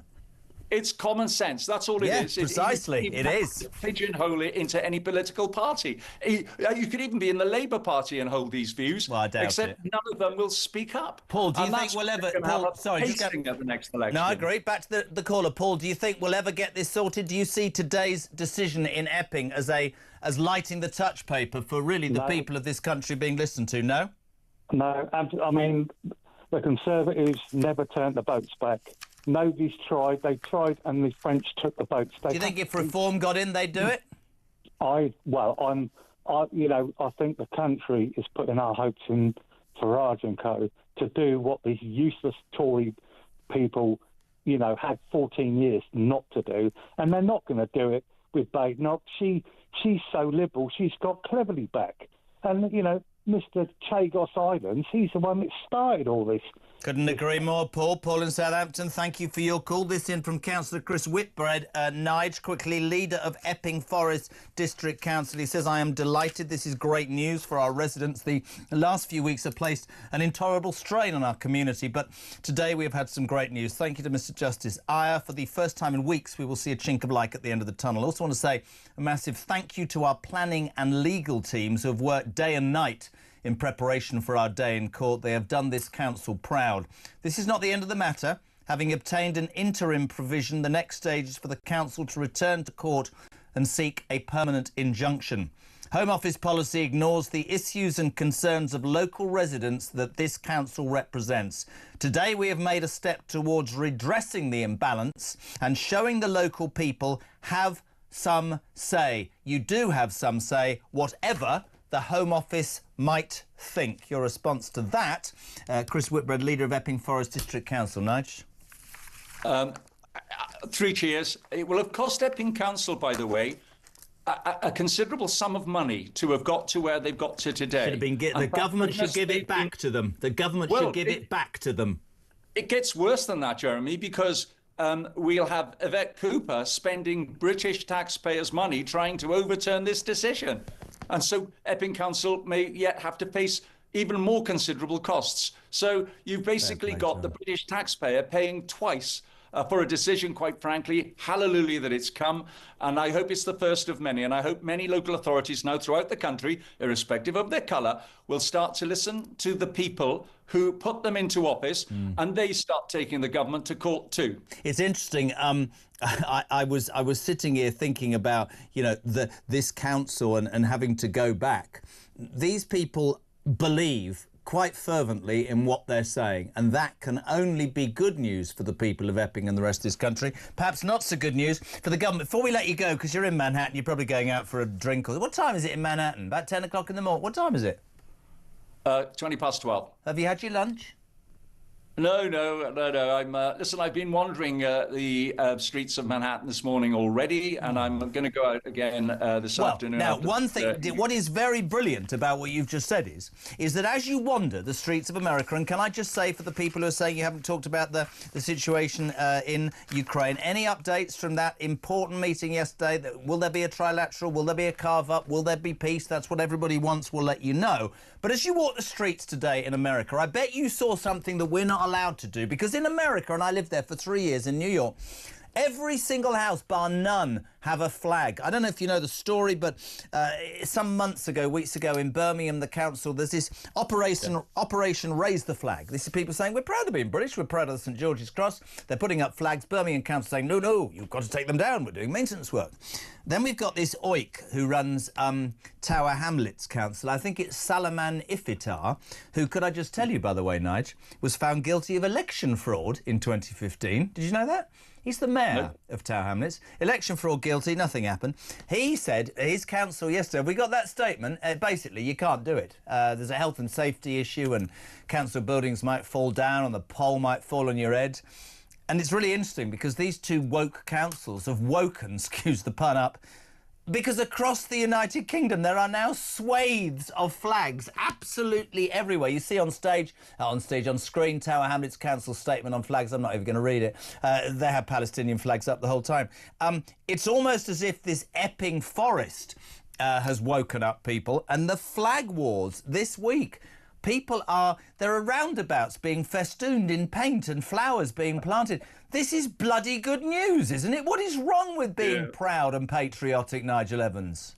I know. Listen, I love wandering the streets of America, New York particularly. You go down Fifth Avenue and there are American flags from all the main stores and office buildings. They're proud to be American, and we should be proud to be British. And it should not be a case that you have to argue with your local authority that you can display either the flag of St. George or the Union Jack. It shouldn't be. I got to tell you this story, though, Jeremy, because I got jacked off with all these European Union flags being flown here, there and everywhere when we were part of the European Union. And Europe Day was coming up, and I wrote to my local authority, Chief Exec, and I said, I hope you're not going to fly the European Union flag from Clitheroe Castle on the day when, which is Europe Day. And he wrote back, he said, Dear Nigel, Ribble Valley Council do not even possess a European Union flag. Yours ever, David. And I roared laughing. You need to frame that, but it goes back, of course, to the analogy that the far right have taken the cross and George. I haven't got a moment for the far right, but I told you man to man why I didn't vote for your party last time. I don't know who the politician was. Nigel was talking about low taxation, strong military, strong borders, police.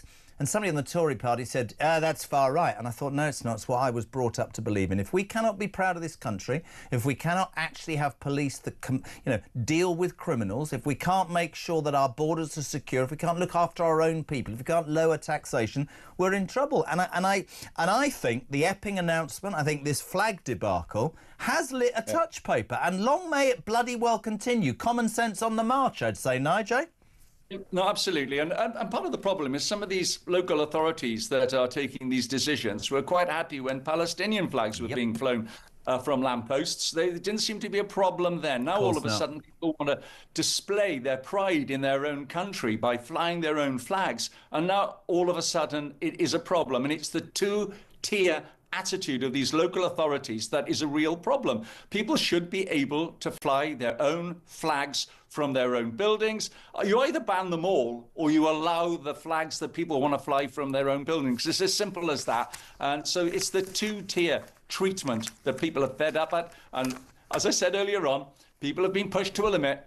And it's not that they're being racist when they want to stand but for their own kids or their own communities. They're not racist. And part of the problem is that if you think about it, in the past, people who've dared to say anything about the illegal immigration into the United Kingdom at the levels that it's come into have been termed and labelled racist by those who were in charge. We were told that we had to shut up. Because we were being racist. No, we're not. We're just fighting for our rights. That's all we're doing. And it's about time that the government started listening to what the people are saying. We're not racist. Love having you on. Get that book finished and get home, lad. We miss you. Nigel Evans, legend, former Deputy Speaker of the House of Commons, 526 0344 499 1000. Epping Forest Council, tremendous. Planting your flags across the United Kingdom, tremendous. What do you call your mother? No, your wife or your husband.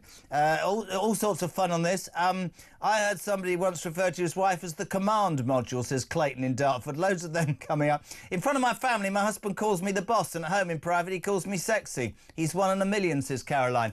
Ryan calls his wife Baby Kate. I'm not going into it. Anyway, listen, we've got the amazing Isabel... Well, Baby Kate. So we've got Baby Cakes. We've got Isabel Oakeshott next. This show's gone to... Anyway, we're back in 3.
And it goes a lot further than offering 40% off beach hut hires. It's also 40% off kayak lessons, lessons off kayak lesson. What's that? So they can row back to France.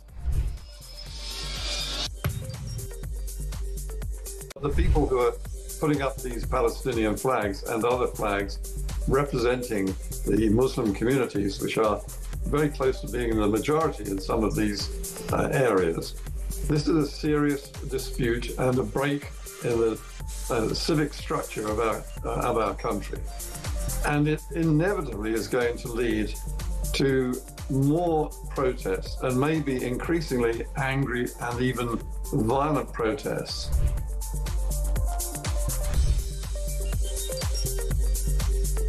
Have you been affected, James, by the war in Ukraine? Very good morning. I think probably less so than others, Mike. Across the UK, on DAB+, on your smart speaker, on your smart TV, and on your side. This is Talk.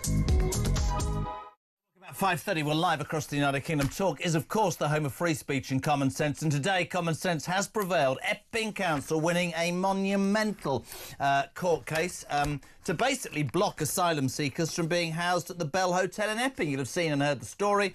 This is monumental because the government tried to block it this morning. The Home Secretary, Yvette Cooper, said this will cause untold misery. No, it won't. What it'll send is a message, my darling, that other councils can listen to the people that elected them and go to court and say, this government's bloody useless. They said they wanted migrants out of hotels. What's happening next? This is a seminal moment. Now, I think we can basically fly a flag and take protest and say we don't want this happening in our communities. One person who I am so delighted to have today, she has moved heaven and earth to drive very quickly to be on Isabel Oakeshott Talk's international editor. A very good afternoon, madam. How are you?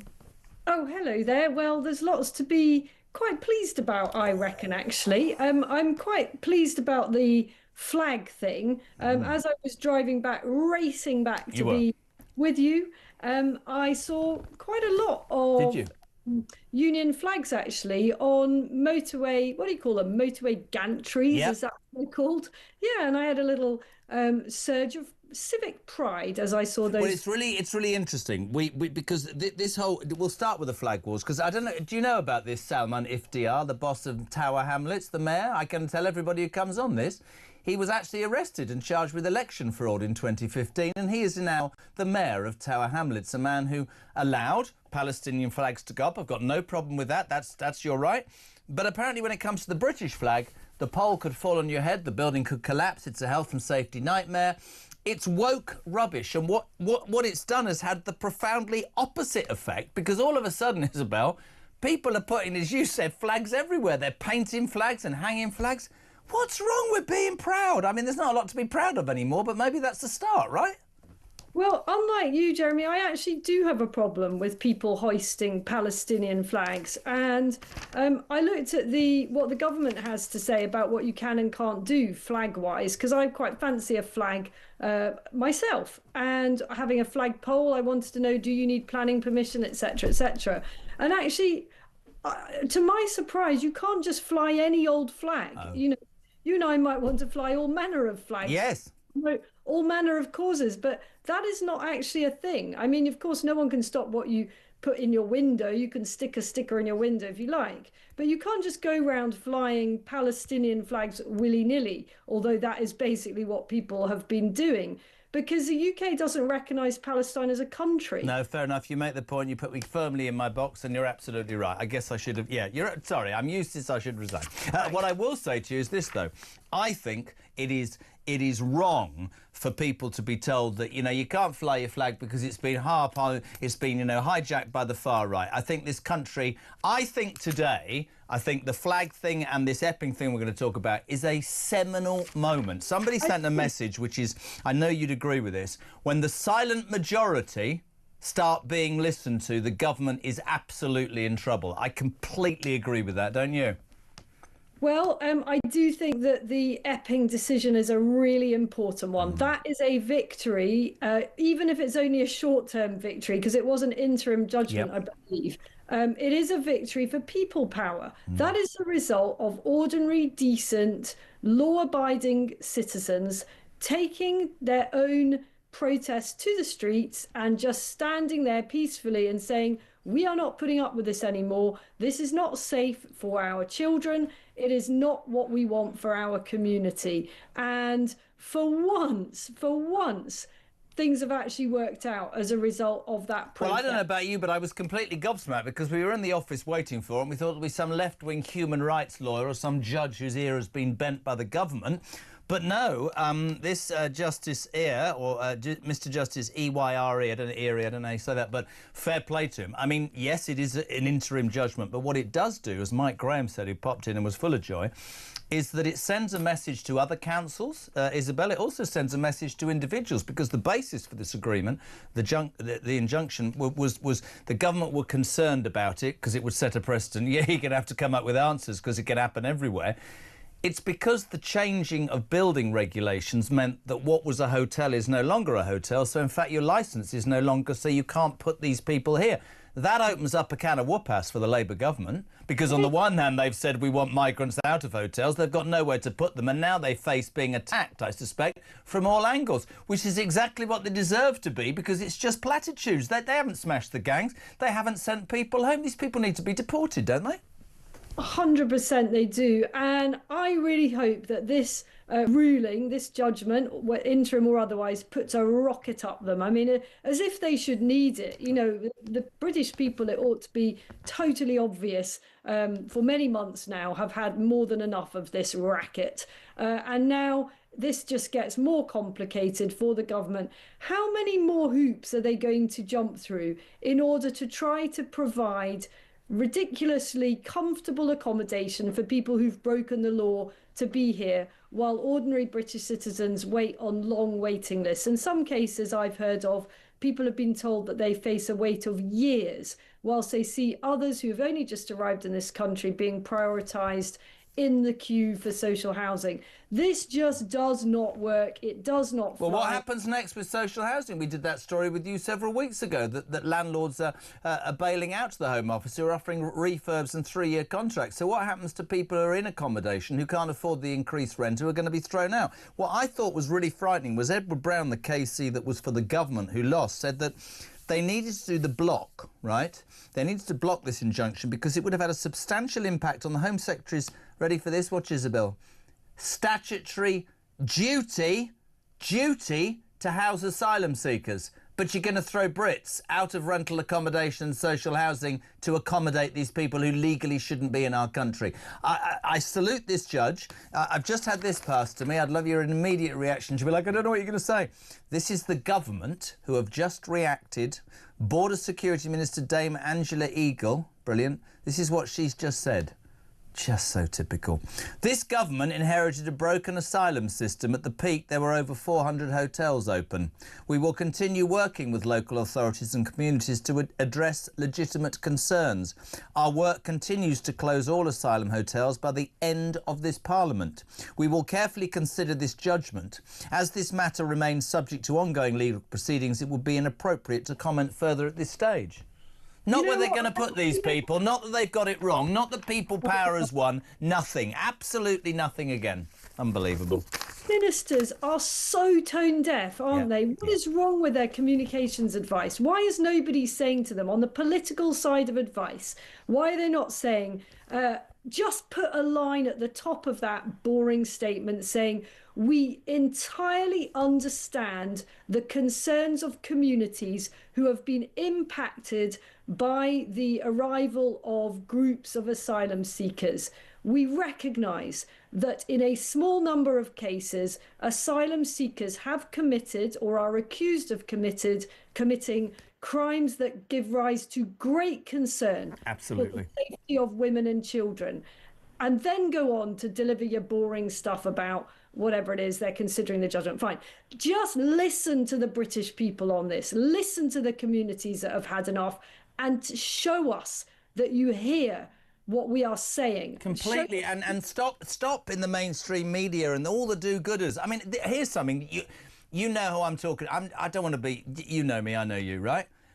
All those people who jump up and down quite rightly and talk about women's rights and the safety of women and the safety of kids and how women should be able to walk the streets quite rightly without being wolf-whistled or stalked or whatever, right? Not a bleeding word when two women are allegedly assaulted by two migrants. That terrible story last week on Bournemouth Beach where the man's allowed to stay because the judge said, oh, it's an aberration. He's had a hard upbringing. People that went on that Epping protest were mothers. Robert Jenrick's dead right in the Sun this morning. These weren't far-right thugs. And if the mainstream media or those sorts of people are going to convince themselves or try and convince the British people that these are all far-right thugs, they're in for a rude awakening because people power, right, is really, really interesting. Couple of things for you. Wow. Michelle says, Jez, those statements are always the same. Chat GPT generated. That's interesting. Alan Whitney says, I've just ordered a flagpole and a flag and we're putting it on my house as soon as possible and they can sod off if anybody tries to tell me to get rid of it. James, though, has got breaking news, Isabel. There's been a flood warning, I'm afraid, in the last 25 minutes in Epping. A flood warning. If you are in Epping, there's a flood warning because of all the lefties crying. They're crying their eyes out, so there's a flood warning in Epping. Are you a busy lady or do you want to stay with me after the break? It's up to you. You've probably got things to do, haven't you? If you need me, Jezza, I'm always yours. Oi.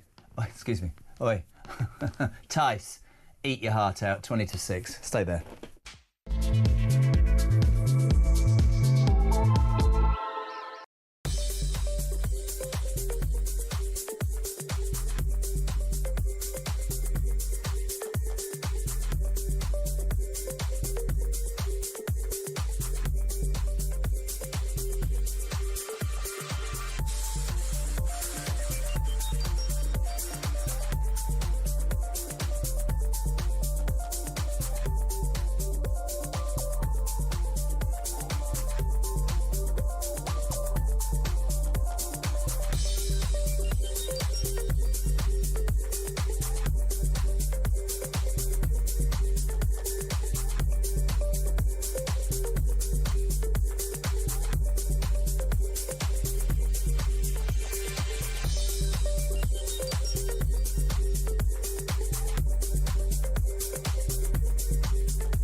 across the UK, on DAB+, on your smart speaker, on your smart TV, and on your side. This is Talk. Welcome back. 19 minutes to 6 o'clock. Sorry, this is my son now texting me. I'm on air. Oliver, you've got to put the screen on. Thank you very much. That's Oliver. That's great. Right. Oh, he's only 6. Can you please say hello to me, Dad? That's nice, isn't it? 03... Oliver, I love the bones of you. He's away on holiday with his mum and the in-laws and his sister, and I'm all on my own. Haven't eaten for 3 days. I'm not on my own, there's more kids. Ollie, I love you. Iris, I love you. Hope you're having a fantastic time. 0344 499 1000. You are texting in your droves. Those migrants from Epping will be sent to another community. Why the government cannot build quick detention centres is beyond me. Of course, they did it with the Nightingale hospitals. It would save them millions and keep the public safe until processed. Too many benefits are given to them. Carol, I'll tell you why I agree with you, right? And I keep saying this and people don't like it. If the pull was less attractive and you knew you weren't setting foot in the United Kingdom, listen to them all whining already. The lefties, oh, they're all from a war-torn area. No, they're not. If you couldn't set foot in England and you were sent to a detention centre that wasn't that palatable, I'm telling you 1,000,000% they'd tell their friends in a heartbeat and the numbers would drop. Show some strength. Peter Stone, I am so happy I could cry. Cooper should resign for what she said about putting the scumbags first. She should be remembered for that. So happy. Power to the people. The wife's confused now. Hold on. We've just put you on the TV. Is that what he wanted?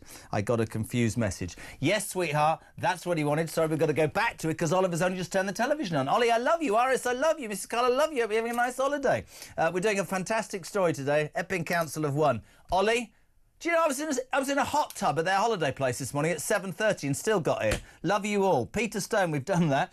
Jane, so the past couple of days we have a PM who wants to protect Ukraine's borders and a Home Secretary doesn't give a toss about ours. Just about sums it up. Yvette Cooper says Kevin in Barnstable should stick to dishing out mince pies at Christmas in supermarket foyers. Does she do that? She might have education, but she isn't very clever. So funny to see. Talk about having ambition beyond your level of ability. Don is in Chelmsford. Epping today means the big fight back starts right here for common sense. Paul in Dorset, congrats to Epping Council. Shame on the Home Secretary. Labour show their true colours. They hate the British. And Francis in Sussex, the judge said the Home Office cannot appeal the judgment. Can we check that out, please? That's really interesting. Can they appeal it? It was an interim 14-day judgment, but those migrants have got to go. If you're just tuning in, tremendous news. Epping Council, where that protest about the Bell Hotel, there was 2 alleged sexual assaults against a schoolgirl, a couple of schoolgirls. Mothers took to the streets and said this isn't safe. The mainstream media labelled them far right. Everybody jumped up and down. But the council, Epping Council, Tory Council, listened to them and took on the Home Office and won this afternoon. The migrants have to come out of the hotel. Where do they go next? Let's go to London. Mark, you're on Talk Drive. A very good afternoon, sir. How are you? Not bad, Jeremy. I'm bringing Isabel Oakeshot's back, Mark, as well. I'm so sorry, Isabel. There she is. Mark, say hello to Isabel Oakeshott. Hello, Isabel. How you doing? Thank you. Right, I would really like to know if this government, if they can find out everything, how come they can't find out when a migrant comes in and goes, I'm from war-torn. Oh, OK, then. You can have this hotel and that. I'm telling you now, Jeremy, I guarantee you by the end of the year, I reckon there are loads of little terror cells in this country and they've been given a time and a date and then something's going to happen. Well, I don't know. I don't know about that, and I'm not into conspiracy theories. But what I will say, and I think Isabel would agree with me, I think today's judgment is not about... I'm really happy to be in a country that helps those who can't help themselves. But when you are helping people who don't deserve help to the detriment of your own people who have paid for that help, Isabel Oakeshott, that is when you are in trouble as a government, isn't it? Look, I think they've been in trouble as a government on this policy for a very long time, and it was very, very depressing but predictable to hear Angela Eagle 1 year, more than 1 year into this government's administration, continuing to try to blame the last lot. And of course, the last lot screwed it up royally. But equally, the Labour administration was in opposition for very, very, very many years when they could have worked out how they're going to handle this. But they arrived in power with no ideas. Talking of which, somebody's just said this to me. It's a great point. Border Security Minister Dame Angela Eagle making that statement. Where's the bloody Home Secretary who this morning got her KC to take on Epping Council, has lost the judgment, Yvette Balls? Where is she? Why have we not had a statement from our Home Secretary? Because she doesn't want to face up to the reality of what's going on, yes? Dreadful. She looks an idiot, basically, because they are on the wrong side yet again. Effectively, by resisting this judgment, the Home Office, the Home Secretary and this Prime Minister were trying to beat the British people. That's what they were trying to do. They were trying to go up against the ordinary voter. It's not a good strategy if you want to be re-elected. Absolutely. Final call, Wokingham. John, you're on with me and the amazingly talented Isabel Oakeshott. Good afternoon, Hi, sir. Isabella.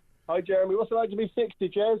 Good man. Right, couple of things you need to know. She's not called Isabella. and I am 60, but let me tell you, Isabel Oakeshott loves me and you can do one. No, I'm joking. Crack on, what you got? I'll just say the fantastic judgment today, but it's shown up how useless our Home Secretary actually is. She's tried to block this. So now Starmer, two-tier Starmer, has now got to address this situation. He's been hiding away from this for months and months and months, not made one judgment at all or responded to this at all, and now it's forced his hand. So we'll see now what he's going to do about the situation. I completely agree, and I remember both of you actually saying during the election the view from the cheap seats it is always an easier view than from the main stage. I don't in any way deny the fact that the Tories were hideously useless. But this guy, I believe, arrived with very little plan, with very little idea. It's all about, wasn't it? It's all about sound bites, Isabel. Smash the gangs. Nothing. 50,000 have arrived since he became Prime Minister. And for him, the concern, as you quite rightly said the other day, is the British people have woken up and gone, nah, we're not doing this anymore. We're not doing it. It's not acceptable. You know, any Prime Minister has to sound as if they understand the mood of the country. And this guy just doesn't. And none of the people around him seem to get it either. And there is now such a hideous disconnect between our leaders and the people being led. And you know what happens when that occurs? The people being led say, actually, you know what? We're not following anymore. We're going to do our own thing. Completely agree with you. Isabel, I know you moved heaven and earth to get to us today. We so appreciate it. Thank you so much indeed. Talks International Editor Isabel Oakeshott. More of your calls on 0344 499 1000. Your text to 87222 on this monumental day. Next, Sean Custis, Head of Sport at The Sun, gives us an update on Talk Drive.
Yeah, I think I'm not sure I was in the thoughts of the Prime Minister when he made those remarks. Yeah, but he said no, there is not one family or community that hasn't been affected. That's just not true. I think he probably meant was, citing public opinion, the fact that everyone's been emotionally affected rather than perhaps, completely... But that's also not true. I can see that you're, trying to defend him, and I know it's a difficult job. I don't know why you are, but, declare war on them, have World War III, is that what you want to do? Well, ultimately, if Russia is going to keep invading... Across the UK, on DAB+, on your smart speaker, on your smart TV, and on your side. This is Talk. I wish you could hear what goes on backstage. You'd think we were really organised. We're not. It's 9 minutes to 6. We're live across the United Kingdom. This is Talk Drive. Time for sport. Amy, push the button. Sports news from The Sun. Do you know what? Slight satellite delay to the head of Amy there, but don't worry about it. We are delighted. Do you know somebody hasn't even given me your name? It's Dean Scoggins. I know it is. Welcome. I just thought you better do the work, not me. Thank you very much indeed, Dean. Sean Custis, one day, and he's buggered off. What's going on? No, you're delegated to me already. So he's your boss? He is, yeah. I'm the deputy head of sport. Oh, deputy head of sport. Well, we're delighted to have you. This is your moment, Dean Scoggins. Let's talk about Isaac. I mean, I was talking to Sean yesterday. Sort of Toon is my second team. All my mates are up there. I'm probably at St James's Park more than anywhere else. Amazing atmosphere. And I was up there on Wednesday and Thursday. And for people, you know, proper Toon fans, there's no way he's ever going back there. I mean, they are. I say it is black and white. It is absolutely. Well, black we and always white, joke. They would joke with Sean that they love football more up there than we do, don't they? It means more, apparently. Mate, but, I tell you, I honestly tell you this because some of my best mates. The city is quiet and depressed on a Monday when they lose. Absences from work. It's crazy, man. Special places when it's a one-club city, isn't it? Like that. But yeah, we're sort of led to believe now, and Ken Lawrence is doing this story for us today, that Liverpool have now signed off the money to go back in with another bid. So what's the next bid going to be? The next bid will be £130 million, which will be a British transfer record. But Newcastle knocked back 110. Since then, Isaac has said, I'm not playing anymore. He's getting fined for not turning up. So now, as you say, there's no going back now. They've got to do a deal at some stage. Rob Armstrong, one of my mates up there, die hard, got a box and everything. And I said, would you not prefer your Saudi owners to put him in the reserves for you? And he went, Jez, look, for 30 million, we're going to get three and they need it. They need someone to play in front of Premiership players, and there's not a standoff. So but that's player power, isn't it? Yeah, absolutely. And also this whole PSR and financial regulations that they're under. If the Newcastle owners could spend the money that they have, which we know they've got lots of, but they're literally working with their hands. But they'll be able to spend this, won't they? They'll be able to spend this. So they can't really put him in the reserves and accept that they're not going to get any money because they need to spend that money to get him. And back, interestingly, and I thought Sean made a great point. He put me right on the spot. You see, Johan Wissa, who they want from Brentford, is doing exactly what all the Toon fans are arguing about that Isaac's doing. He's removed everything. I'm not playing for you again. I want to move to Newcastle. Yeah, and Newcastle, there is an irony. Strand Larsen as well from Wolves. That could be an interesting signing. That is an interesting one as well. Yeah, more of a target man than Wissa, so a little bit more ball up to feet. But Wolves will dig in because the problem is now, same with Brentford, with Wissa, they know that Newcastle are coming into a few quid. So they're not going to go, OK, he can go for market rate. It's market rate plus 20% now when you know you've got 130 million in the bank. So yeah, we don't expect the actual formal bid from Liverpool to come until next week because they play each other on Monday. So that could be a little bit tasty at St James's Park when they're facing Liverpool, the champions, who also want to take their strike. Who didn't look that great. They didn't. Emotional night, though. Emotional night. Yeah, agree with that. Horrible. Just very quickly, last night, Everton-Liverpool, was it a penalty? Everton-Leeds, was it a penalty? I feel really sorry for the ref. It's not a penalty. Do you? Yeah, but the law's an arse. It's not. It absolutely cannot be. The referees VAR should have supported the ref in that instance, right? But as soon as it hits the hand when it's going towards goal, they're not going to overturn it. But that's not the ref's fault. That's the FA and the PGMOL. 0-0 all over it, that game. Listen, sort of fair play to Leeds, but as a frustrated West Ham fan who hated how so many fans of West Ham were trying to get rid of David Moyes, I think he'll do a great job at Everton this season. Especially when Jack Grealish gets up and running as well. Yeah, did you notice the Everton blue hairband last night? That was interesting. Now, you're a Spurs fan. Exciting at Spurs now. Yeah, thanks. Mohamed Judas left West Ham to go to Spurs, and he had 2 assists. My mate Dave was saying to me, he was awesome. You were just saying that.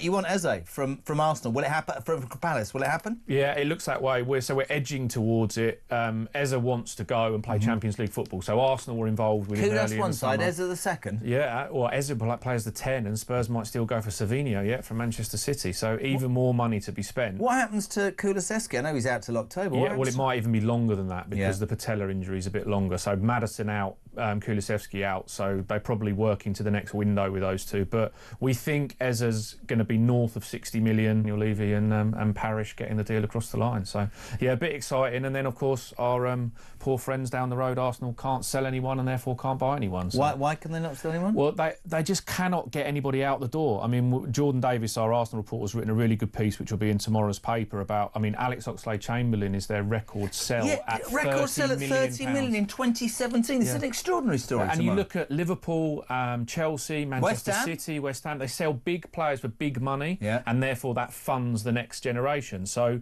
and that's where the Isaac thing makes sense for Newcastle, to get those three players, that's right? Spot on, yeah. And where Arsenal are buying players... Because of the problems, and Arsenal are buying players. They're doing great work at bringing players in, but at some stage you hit that ceiling where you have to shift Zinchenko, Kiwior, people like that, Trossard, who are not going to get games this year, in order to bring another one in. But the Eza camp are basically fed up of waiting for Arsenal to sell players to bring them in, that now he's going to end up down the road.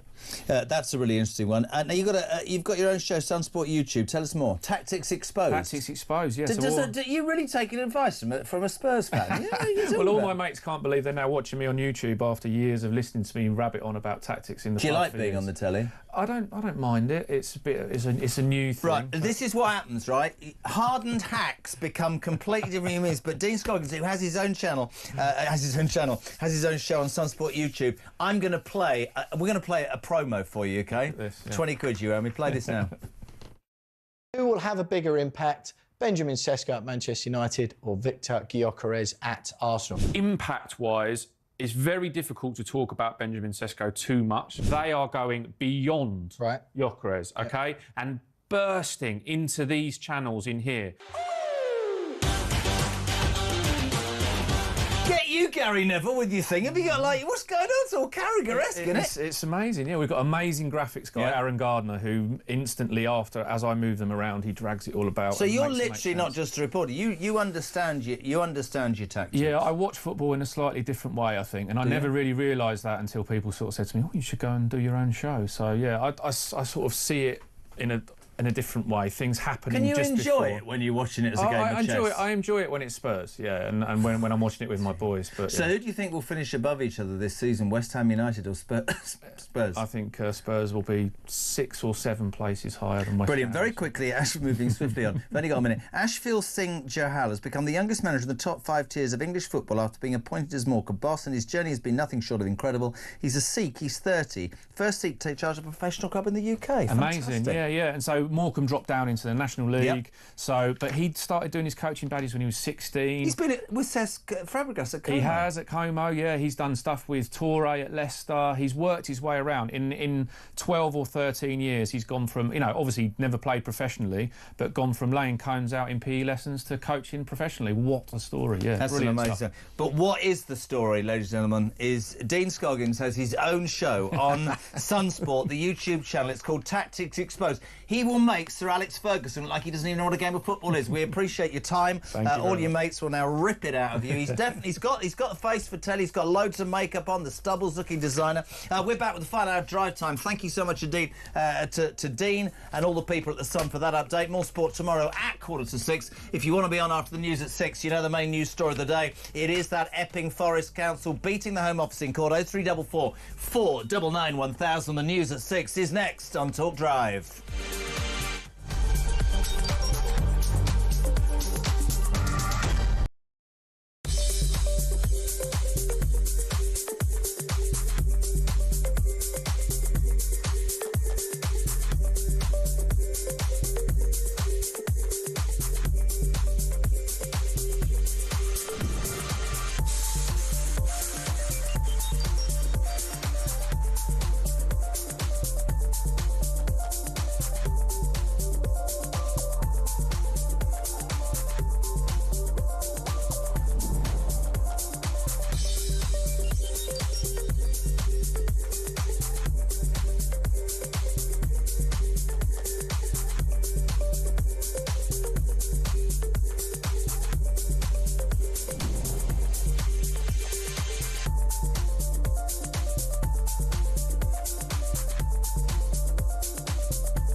across the UK.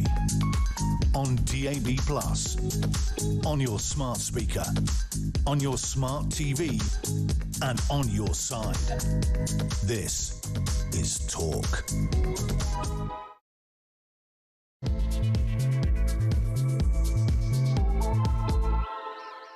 Welcome back, final hour of Drive for Tuesday. We're live across the United Kingdom. Before we get back to that news story that has dominated the airwaves, the result of Epping District Council beating the Home Office, the migrants have got to leave the hotel. Let's just touch base again with that story about the woke council in Greenwich, because you responded in your hundreds. The Royal Borough of Greenwich Council in South East London, well done, the Sun, a 45-page, my father-in-law will love this, a 45-page booklets give voluntary tips to taxpayer-funded civil servants. They've told staff not to refer to married couples as husband and wife. They're told spouse or partner will avoid offending anyone and identifying with a gender. Mike and I were talking about this about an hour ago. What do you call the husband? What do you call the wife? Andy says her indoors. Malcolm Smith says the general. I was telling you earlier, my dad used to call my mother the War Office or well, anything. Keith in Sussex, the one who must be obeyed. That's my pet name for the trouble and strife. Dave says, after 52 years together, I still call my wife sweetheart. Soft shit, whatever. Christina, my husband calls me she who must be obeyed, and I call him the love of my life. Not Mark in Coventry. I've been with my wife nearly 30 years, and I've always called her princess. You should see what she calls you. I refer to my wife as HQ, says Big E in Scunny. Stephen Kimberley in Nottinghamshire, I refer to my wife as the head of compliance. Head of compliance, love it. Deborah in Essex, what I love is that... oh, no, that's another story altogether. Oh, yes, Terence, I call my wife the leader of the opposition. Not to her face or an earshot, of course. I hasten to add, I'm scared, which is absolutely true. Just a bit of fun. Now, back to that main news story today. It was shocking, 2 hours ago. Shocking, but brilliant. If you don't know the story, where the hell have you been? Epping Forest Council decided to sort of take up the baton. You'll have seen the story a few weeks ago. A group of mothers concerned at 2 alleged sexual assaults by migrant men from a hotel right next to a secondary school in the town of Epping took to the streets peacefully to say this is not acceptable. We don't know who these men are. They haven't been vetted. It's not good enough. As a result of that protest, the mainstream media got involved. People arrived and everybody said that everybody was far right. They came very calmly and whatever. And Epping Council, doesn't matter they were Tories, but we should make that point, decided to take that baton up, and they took the court case. They went to court to get an injunction to say this can't happen anymore. It was only this morning, peeps, that the Home Secretary, Yvette Balls, as I call her, decided to try and say, no, you can't, that's no good. They can't win. If they win, this is going to set a precedent which will allow all sorts of people to jump up and down. No, Mrs Balls, having lost and the council have won, what it's told other people in the United Kingdom is that the silent majority who pay their taxes and pay their stamp, if you protest correctly and peacefully, you might just be listened to by the people that you elected are only in a job because you voted for them. I think it's a seminal moment. Some quick responses, by the way. Nigel Farage, this is a victory for the parents and concerned residents of Epping. They do not want their young women being assaulted on the streets. This community stood up bravely, despite being slandered as far right, and they've won. They represent the vast majority of decent people in this country. Young, undocumented males who break into the United Kingdom illegally should not be free to walk the streets anywhere. They must be detained and then deported. I hope that Epping proves an inspiration to others in this country.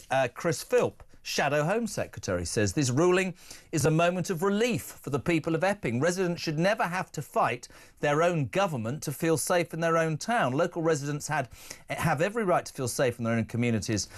This whole episode is the direct result of Labour's decision to throw open Britain's borders and tear up the deterrents the Tories put in place. The Conservatives will remove all legal arrivals immediately in future and put a proper deterrent in place so that towns like Epping are never put in the position again. We heard from Councillor Chris Whitehead, leader of Epping Forest, saying how proud he was. And then we had the seminally brilliant moment when Dame Angela Eagle from the government, not the Home Secretary who's humiliated because she's lost, said this.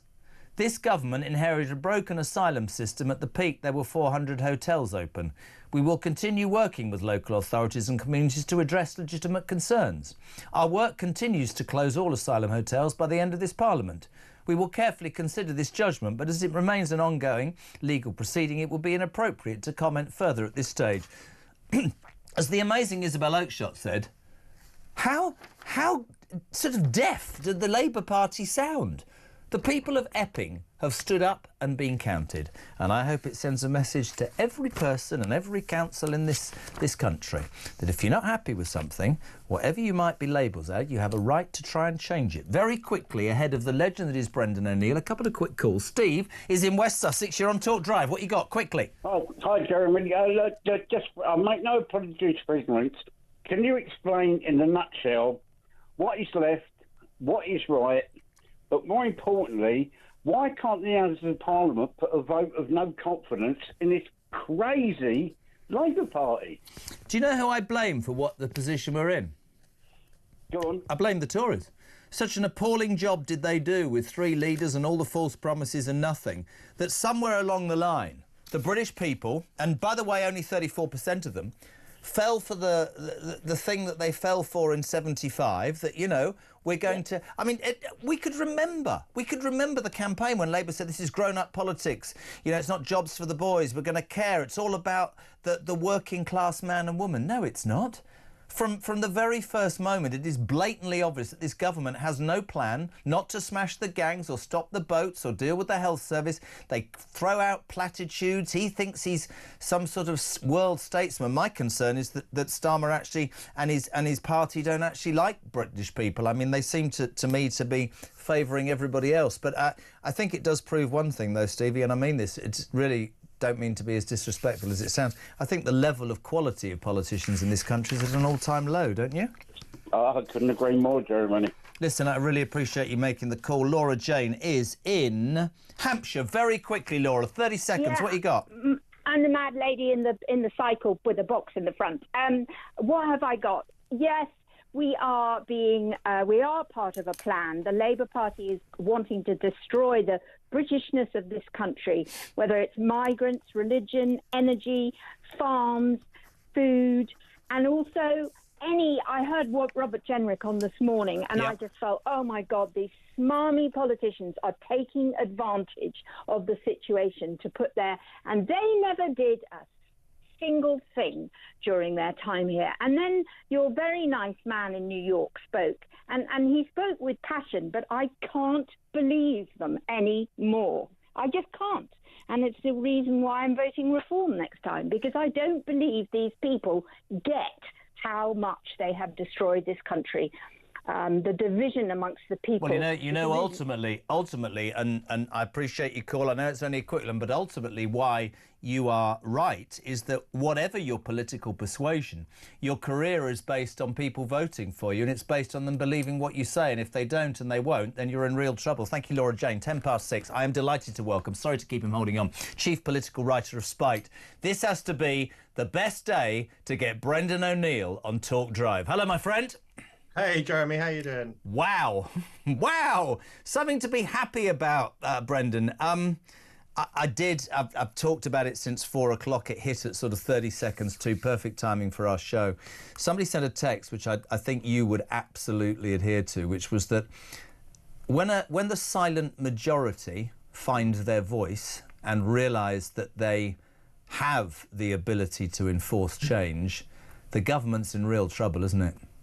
Absolutely. I really agree with what you said earlier, that this is a seminal moment. This really is a seminal moment because it proves that people power works. Legitimate, peaceful protest has an impact. And we've seen that the people of Epping rose up against this crazy government and its crazy border policies. And they said, we don't want these undocumented, unvetted, strange men in our community. And they won. They were victorious. I mean, there are huge question marks over where these illegal migrants will go next. Where will the government put them? There'll be some other hotels, some other protests.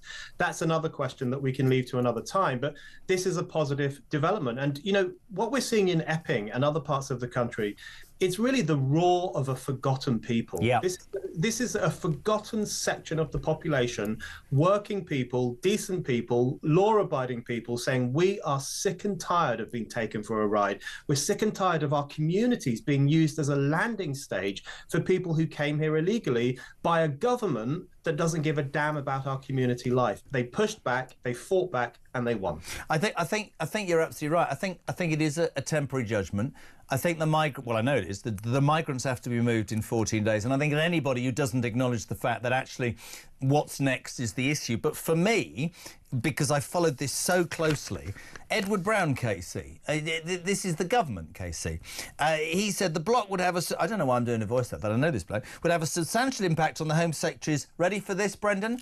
Statutory duty to house asylum seekers. So that's her statutory duty, whereas I would have hoped that my Home Secretary, her statutory duty, or his statutory duty, whatever they say, was to protect, at first, this island, this country, for its people. And so, yes, I absolutely acknowledge what is next is the issue, but Labour's got themselves in yet another hole, because by trying to block this morning and make those arguments and having lost, everybody is going to say, as I've been saying all afternoon, but you told the electorate you thought it was time for people to leave migrant hotels. So because you didn't do it and now a council have done it, where the hell are you going to put these people? I know what they're going to do. It'll be social housing, and indigenous populations will be thrown out because they can't afford the rent, and then we'll have another issue. These people should be held in detention centres whilst they're processed, which needs to be done a lot quicker. The detention centre shouldn't be a holiday camp, because the message would get back,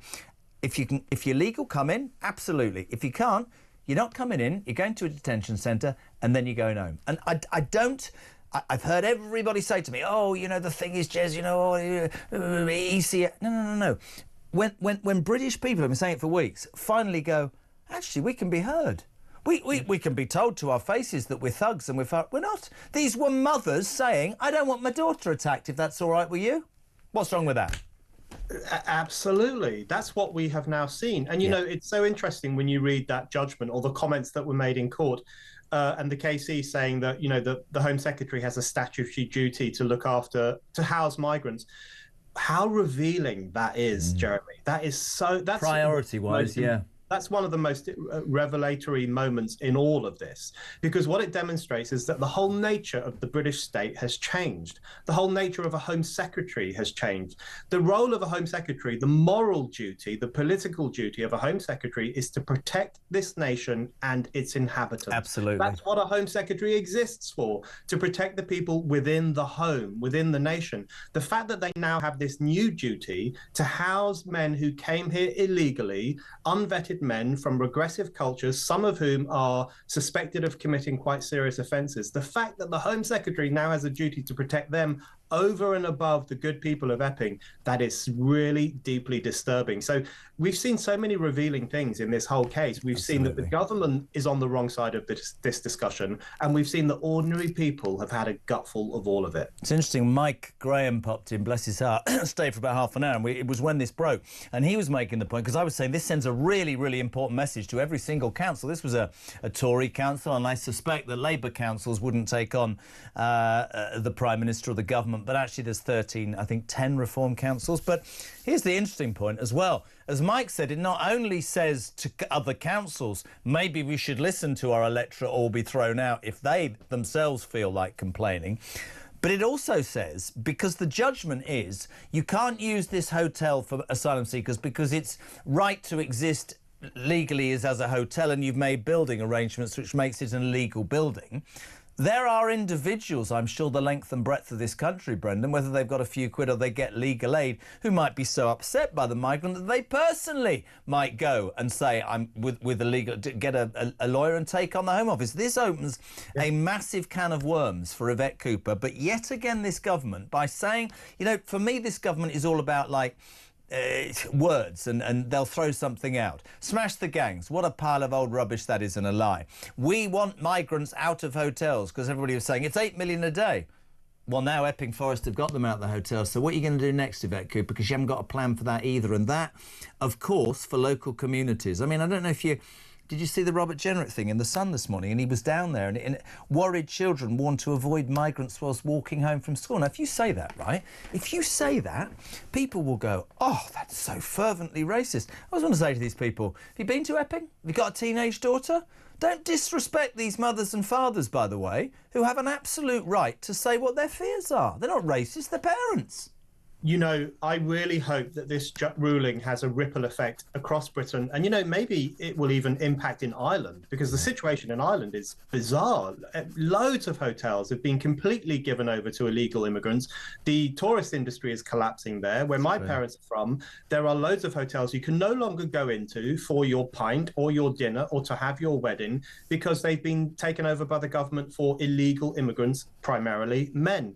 So I hope it has a ripple effect across these islands. And, you know, it's so true what you say about this new advice, you know, worried children should avoid migrants in their areas, illegal migrants. This is one of the things that worries me most about this conversation, which is that the government's failure to get a handle on this completely bizarre situation where 500 or 600 men are coming here every single day across our shores, their failure to get a handle on that could actually stir up local community tensions, because it is possible that a kid might see an ethnic minority person and think to themselves, oh, that might be a migrant, I should avoid that person. That isn't that kid's fault.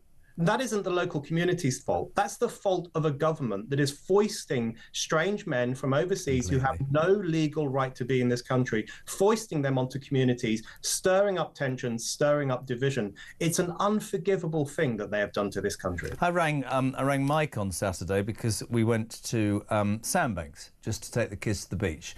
And Sandbanks is quite an affluent area.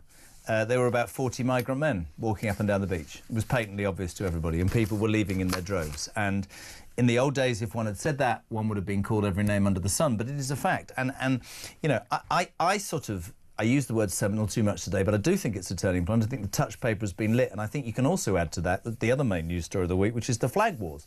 Because you will know about Salman Ifrahim. I'm going to name him every single time. The mayor of Tower Hamlets, who was found guilty of election fraud in 2015, but seemingly is now an elected mayor on a large salary. Happy to have Palestinian flags, despite the fact that we don't recognise a Palestinian state. But, thank you, Isabel, any excuse that can possibly be from his council, as with Birmingham, you can't put a Union Jack or a cross of St George because, you know, health and safety, the pole might fall down, it will damage the building. What's happened is the absolute direct opposite to what that man and other woke leaders want, because all over the United Kingdom, Isabel was saying, when she was driving, people are hanging them from gantries, people are painting roundabouts. It seems this week that maybe both of these things, finally, people are finding their voice and finding their courage and saying, I'm not going to be told what I can and can't do. I'm proud of being British. I don't like what's happening to my country, and I'm bloody well going to stand up and say it. You know, Jeremy, we have to be really honest about what's happening in places like Tower Hamlets. You know, the Palestine flag flew there for months and the council refused to take it down. And it was flown after the 7th of October attack on Israel. And now, as you say, the local council, the officious local council people are tearing down the English flag, the St. George's flag, as soon as it goes up. We have communities in this country which feel more comfortable around the flag under which more than 1,000 Jews had just been murdered than they do under the flag of this very country. That to me is genuinely horrifying. That to me sums up all of the problems with the ideology of multiculturalism and how divisive it has been. The fact that in England it's become an act of resistance to fly the English flag, that is an indictment of what this government and the ruling class has done to this country, where they've induced a culture of shame about this nation. But you see, but the only reason that I feel shame is by what's happening. People expect, I think, Brits to spend their life apologising. I used this analogy earlier. Somebody said to me, oh, you know, Starmer's more interested in being, you know, this globalist who is seen on the international stage as a human rights lefty who's cares about people. Have the Chagos Islands, the Mauritian government. Don't worry that my people are starving. We're not starving, but in trouble. But you can all be debt-free and you can all have no income tax. And I look good. Harry Cole, of course, for The Sun, has landed in DC for the next couple of years as our editor at large. And he made a really good point yesterday, which was, you know, we think, you know, it's important how we look on the world stage, it seems, if you're Keir Starmer, more than looking at what's going on in the United Kingdom. In America, they're laughing at us. Free speech, they're laughing at us. Migration, they're laughing at us. Everything. Genders, and you think, actually, Starmer, what you've managed to do in 12 months, and I'm not complimenting the Tories, is show that you don't care much at home, if not at all, and you're making us look even bigger idiots across the pond and across the world than we were before. And people will ring me every day and they'll go, how can we do 4 more years? The King will get involved. That's the way it is. I don't think Starmer will last the Parliament because people will start looking at polls and going, we need him out. The alternative is probably worse. I think the Tories are finished. And I think that when people are tuning and go, you're always talking about Nigel. Nigel Farage has plenty to explain, plenty of gaps to fill and plenty of meat to put on the bone. But what he's managed to do, which no politician has done since Johnson, who then betrayed that vote, in my humble opinion, and I say that now as what was a big fan, is he's grasped the public mood, Farage. In his statement about what happened, he's the one who says these people need to be deported. Congratulations to the people for standing up. This shouldn't be a one-off. I genuinely think all politicians need to seriously go, geez, we need to listen to the Brits, the British people. I do. Big time. Jeremy, what you're saying is 5 minutes ago, it would have been considered common sense. If someone comes to a country illegally, they get put in a detention centre until we can work out who they are and what they're doing here. That was common sense. That's what every nation in the world did for millennia. Yeah. Until suddenly we decided it was fascism to do that, and we have to put them up in a 4-star hotel and give them loads of food and drinks and everything else. You're also saying that people should take pride in the nation. That was common sense a few years ago. What happened to common sense then? Who is it that got rid of it? Why? Somehow we turned into a nation that thinks borders are evil, that nationhood itself is an old-fashioned idea that we should just push to one side, that waving your own flag is a sign of xenophobia and hatred. We crossed the line from being a proud British nation to being a nation consumed by self-loathing, certainly in the upper echelons of society. And, you talk about the Americans, they will look at us as if we are insane. Completely. In America, kids stand up every morning at school and salute the flag and sing the national anthem. We should be doing things like that in this country. Never mind these blokes putting up the flag in Tower Hamlets, which, by the way, I fully support. Good on them. Yeah. We should have the flag flying in schools. Kids should be singing the national anthem, swearing allegiance to this country. What do you say to people? Final question. What do you say to people who might be listening to say, oh, this is absolutely outrageous. You're against anybody and everybody, you too, and it's harbouring on racist language and it's not right and it's not proper. I can answer it by saying I'm the least racist person I've ever met, but I do think if you don't look after your own, you're in trouble. That's how I see it. I don't think I'm saying anything outrageous to you.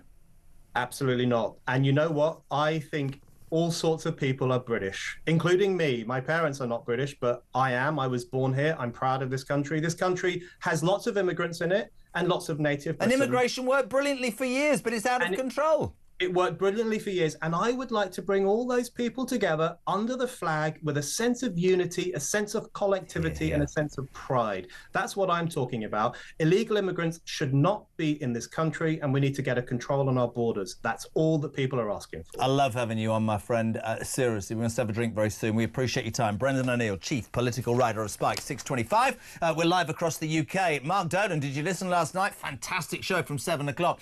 He's in for Kev all this week because Kev is, well, he's rising up the ranks. Kev, he's now doing mornings, Julia away, and Kev ruling the airwaves. And Mike Graham is now merely a fluffer for Kev O'Sullivan. That's what it says here. Anyway, Samara, who produces the evening show, is missing Kev immeasurably and is in a sorry state, to be honest. So, but Mark Doolan will be here from 7 o'clock. We've got 35 more minutes, you lucky people. Back in 3.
So where do we get started with this? You've got the right person on the show, because my job a couple of years ago was actually to scrutinise this thing called the leisure card, which is what you're actually talking about. And the leisure card has some great benefits for people, and it's good for people that are on low earnings, etc. But the council's administration decided to now offer this up to asylum seekers, and it goes a lot further than offering 40% off beach hut hires. It's also 40% off kayak lessons, lessons, kayak lesson. What's that? So they can row back to France.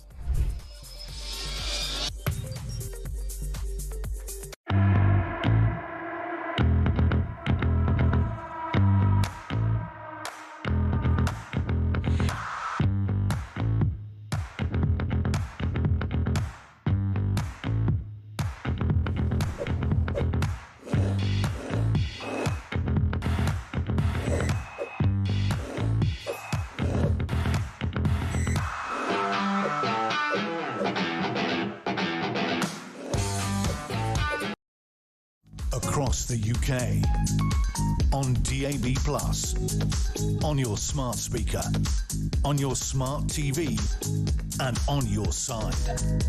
This is Talk. Hey, welcome back. I'm slightly in awe. He might look about 15 and like he's old enough to be my son. Thomas Godfrey, news reporter at The Sun. How are you, my friend? I'm very good, thank you, Jeremy. This man, ladies and gentlemen, has been behind so much of the stuff written in The Sun recently about the migrant situation. I was talking to your affair about that terrible story in Dorset, where I live. The bloke decided to put his hands down that girl's trousers, and the judge went, oh, well, you know, it's a slight aberration, and he's had a bad upbringing. The fight continues, my friend, right? The fight continues. Well, that, I mean, is such an example of soft justice. It's what people look at in this country and they think, well, you know, how can anyone do something as horrific as that and then be effectively let off with... And he's back on Bournemouth Beach, man. With a soft sentence, back to the scene of the crime. I mean, it's just... unbelievable. But what's great about the work you're doing is, and I wanted... We'll talk about this woke story in a minute, but obviously when we came, I know this huge story about Epping Council and the power of peaceful protest, and the Sun was at pains to do this, and we were as well, because... some media outlets, oh, the far right. No, mothers and fathers with kids scared about their, you know, their safety. And it does show, does it not, Thomas, the strength of, I said to you off air, the silent majority have found their voice today, and that's when a government should worry, I think. Absolutely, and you saw this in Canary Wharf with the protesters wearing pink as well. A lot of women and children making the point visually with the colour of the clothing they were wearing, that they were not yobs, they were not there to clash with the police. They were there because, like millions of people in this country, they were incredibly concerned with having an asylum hotel on their doorstep. Absolutely. In so many instances they don't know about. Of course, I make the point about Epping. I've been making it all afternoon. What happens now? But it's almost like the government, because Yvette Cooper jumped in, they've had their hand forced because they spent weeks saying, we want the migrants out of hotels. Not that she sounds like him. Now... a council has done that. Where do they go next? Social housing, then what happens to the tenants? Then you've got all sorts of problems. There's so many downstream problems with this, and you're right, removing asylum hotels is a government policy. Yeah, that's what they said it was. It's government policy. Now, if the courts decide to jump in and the councils decide to jump in and make a fight of it, then, well, it seems it's going to have to be government policy at least a few years earlier. They're going to have to find somewhere for them to go, but it seems as if millions of people across the country now have decided this is enough. Yeah, they have, and that's. I mean, I'd say it to you. I've been saying it all afternoon. I think, whatever your age, I think you're brought up in this country to believe that we sort of morally and ethically do the right thing, but we're skin. We can't even afford the interest on the debts we've got. And I think hard-working Brits who read The Sun and watch this go, hold on a second, so I pay my stamp, I do all of that, I don't break the law, I don't ask for a handout, I try and get my kids to behave themselves, and I'm like 38th in the queue. And these people who come over, and I'm not racist, they'll say, they're not vetted, we don't know who the hell they are, they haven't escaped a war-torn country, they haven't brought their wife and kids, by the way, they've dropped their passports and the thing, and they're doing whatever, and they're getting to see a doctor or a dentist or whatever, and I feel like I'm being cheated. And if you say that to the left, they go, you don't understand, do you, where they've come from? Yeah, France, it was a tent. It completely jars. It's a tent. I mean, look, the guy last week, the TikTok migrant who'd made videos on how to kill Can we please get him deported? A great piece of work. I mean, is the guy not being deported? No. A million... I mean, how the hell does that work? Well, but this... I mean, he'd lived in Germany for years, this man. He had a residence card and a job in Germany. And what's striking about him having a job, yes, he got sacked for being bad at flipping burgers in a fast food chain. But it proved... Great potential. It proved he could get work. He could have got a job and provided for himself in Germany. But he chose to trade that in, throw that out, and chances are I'm coming here for free. I watched this. He's in a four-star hotel. I read your thing and I watched it and he said, follow me, watch me get into this. By this time tomorrow evening, I'll be in a four-star hotel. But we laugh, but it's a joke. The man, if I was in, he would be deported in a heartbeat. I'd to be taking the door out of his migrant hotel at whatever it is, at whatever time in the morning, and he'd be, what does somebody say? You can't send them back, they don't want them. Sorry? I mean, we've sat here and done some extraordinary stories about, reasons why people are allowed to stay. And we've become, and I made the point just then, just quickly, and we'll move on, but, this government seems to think that we should globally do everything for everybody else, almost to the detriment of the people of this country. But Harry Cole said to me, we're the bloody laughing stock in DC. Yeah. The Americans are going, they're allowed to speak about this. They think there's 74 genders. They allow people to come and get, you know what I mean? The only proof that this country, will ever stop this crisis is if people don't want to come across anymore, because the offering is not as good as it is in other countries. The problem is the pull is bigger than anywhere else in the world. This country has the most pull factors, and also it's make it harder then. Make the pull less attractive. It's the access to illegal work, it's the accommodation, it's the perks, and it's the idea that if you're able to get in front of a judge and make some human rights cases, sort of tenuous as it is, you will get to stay. Almost always, you will get to stay. I'm going to tell you this because it's the first time we've met, and you'll think I'm making this up, but I know you won't. We had a story some weeks ago about a man. I mean, I still can't even begin to. Ryan knows it's the sex toy. This guy had a sex toy business in England. He was from an. I'm not even making. This is genuine. Listen to me, right? And he was about to be deported, Ryan, I'm right, and he went to court, and the left-wing human rights lawyer that you and I paid for successfully convinced the judge the following. Under Sharia law, that sort of thing isn't allowed, so his business would go bust and he'd have no income. So we let him stay. And I'm like, it's not... honestly, anyway, right, now you've written a story today that has created more interest on this show than almost anything ever.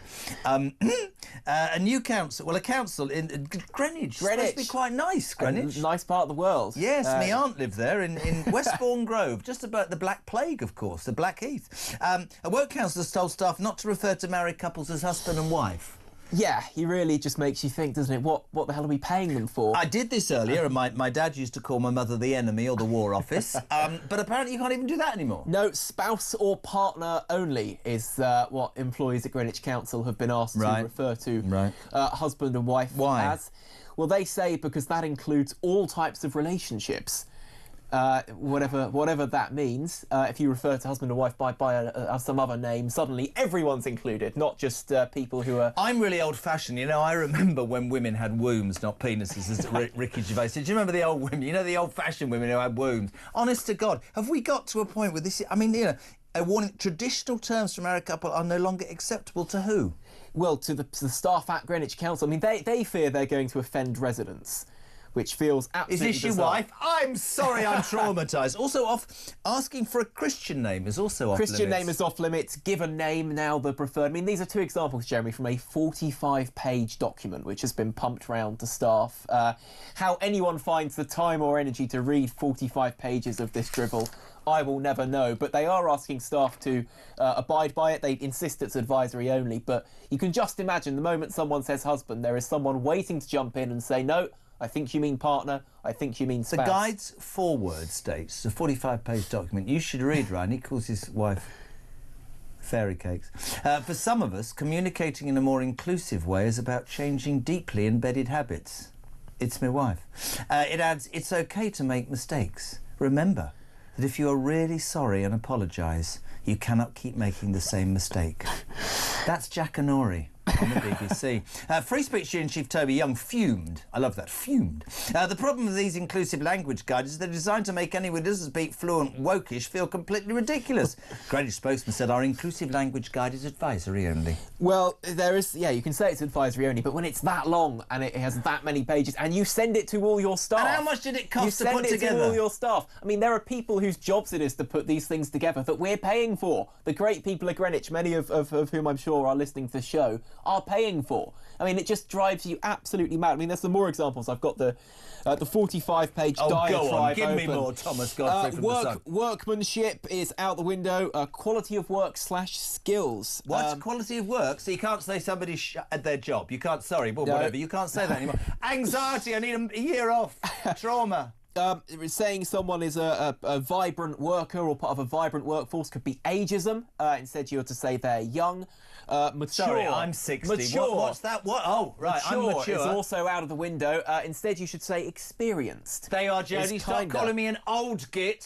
See, they call me a bloody old fogey. You're sexist, ageist buggers. All and then one of the other sort of relatively startling things in here, if someone moves to Greenwich from abroad, comes in, has the job, does it all the right way, and make an effort to learn the language. Again, something we should be encouraging. Yes. People who want to integrate, learn the language. If you tell them, as an employee of Greenwich Council, you speak very good English, you're told, don't, with a big exclamation mark in there. Don't, because making generalisations about any group can be harmful and / or offensive.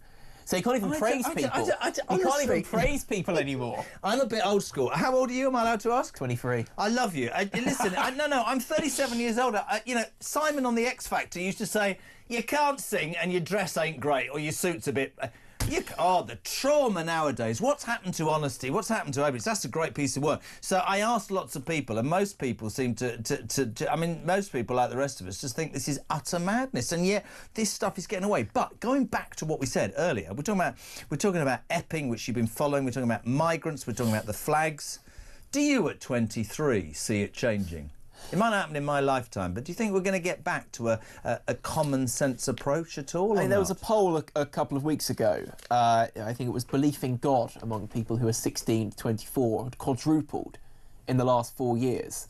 Right. Or near enough quadrupled. Belief in God. Belief in God. And it's not necessarily about religion, but it's a sort of about a rules-based order. It's more about having a sort of a guide. I'm really old-fashioned. I think more people between 16 and 24 should wash a bit more and get a job. Do you know what I mean? Things like law and order, things like traditions. And so in that sense, I do see it changing. And you look at what Reform have said. So obviously Labour bringing down the voting age to 16. In any other era, you'd think, great, 500,000 more guaranteed votes. And the first thing Nigel Farage said about that was this could backfire spectacularly. I remember doing this, Joanne. Absolutely spectacularly. I think I took this from The Sun. You probably wrote it. There was a whole list the day that the Labour Party wanted to announce they were going to bring the voting age down. But the most telling one was that you'd be able to vote for the next Prime Minister, but to phone this radio station and speak to me, you have to ask Mummy and Daddy's permission, or the person that pays the bill. You are more than welcome. Get this man in again, Thomas Godfrey. If you buy The Sun tomorrow, this man will write an extraordinary piece somewhere. He's brilliant. Thomas Godfrey, The Sun. Thank you very much indeed. 20 to 7. Listen, we're getting full Sun now. Do you know John Lucas? I do very well. He was once known as the night news editor. It's gone to his head now. He's called Sexy Sarge. Women are sending emails. His bold palette is just making news. Honestly, and he goes all red. They all go, oh, hi, John. Oh, like that, yeah. He's loving it, really. There are women in this building who find him attractive. I'll say no more. Back in 3. Don't go anywhere.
across the UK.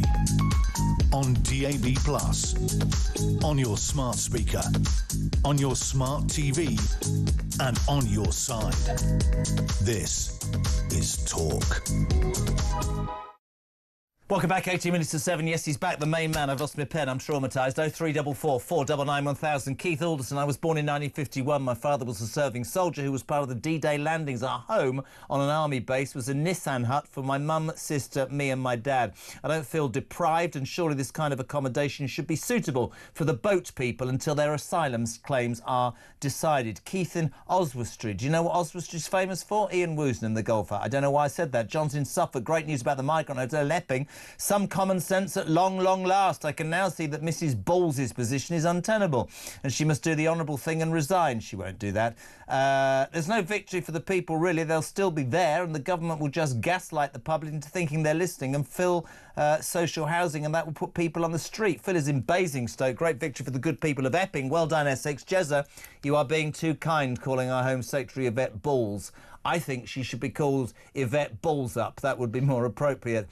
David in the Cotswold. Jezza, one more step now out of the ECHR. Kevin's in Coventry. Across the UK, you're making your words known. I call my wife the archaeologist because when we have words, she's always digging up things from the past. Ladies and gentlemen, it's the moment. Well, I say, am I allowed to say ladies? People.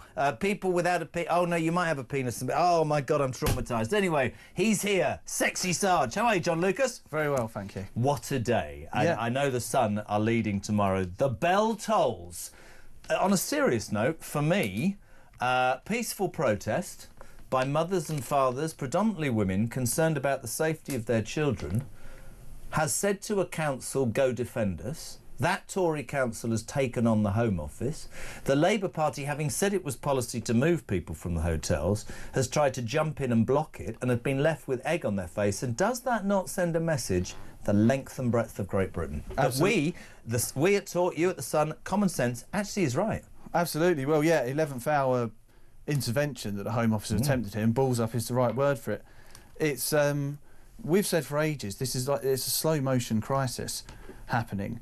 The government haven't been able to foresee the sort of anger that was going to... Foresee's a great word. Eventually spill out onto the streets. You've got to remember, they scrapped this Rwanda deterrent.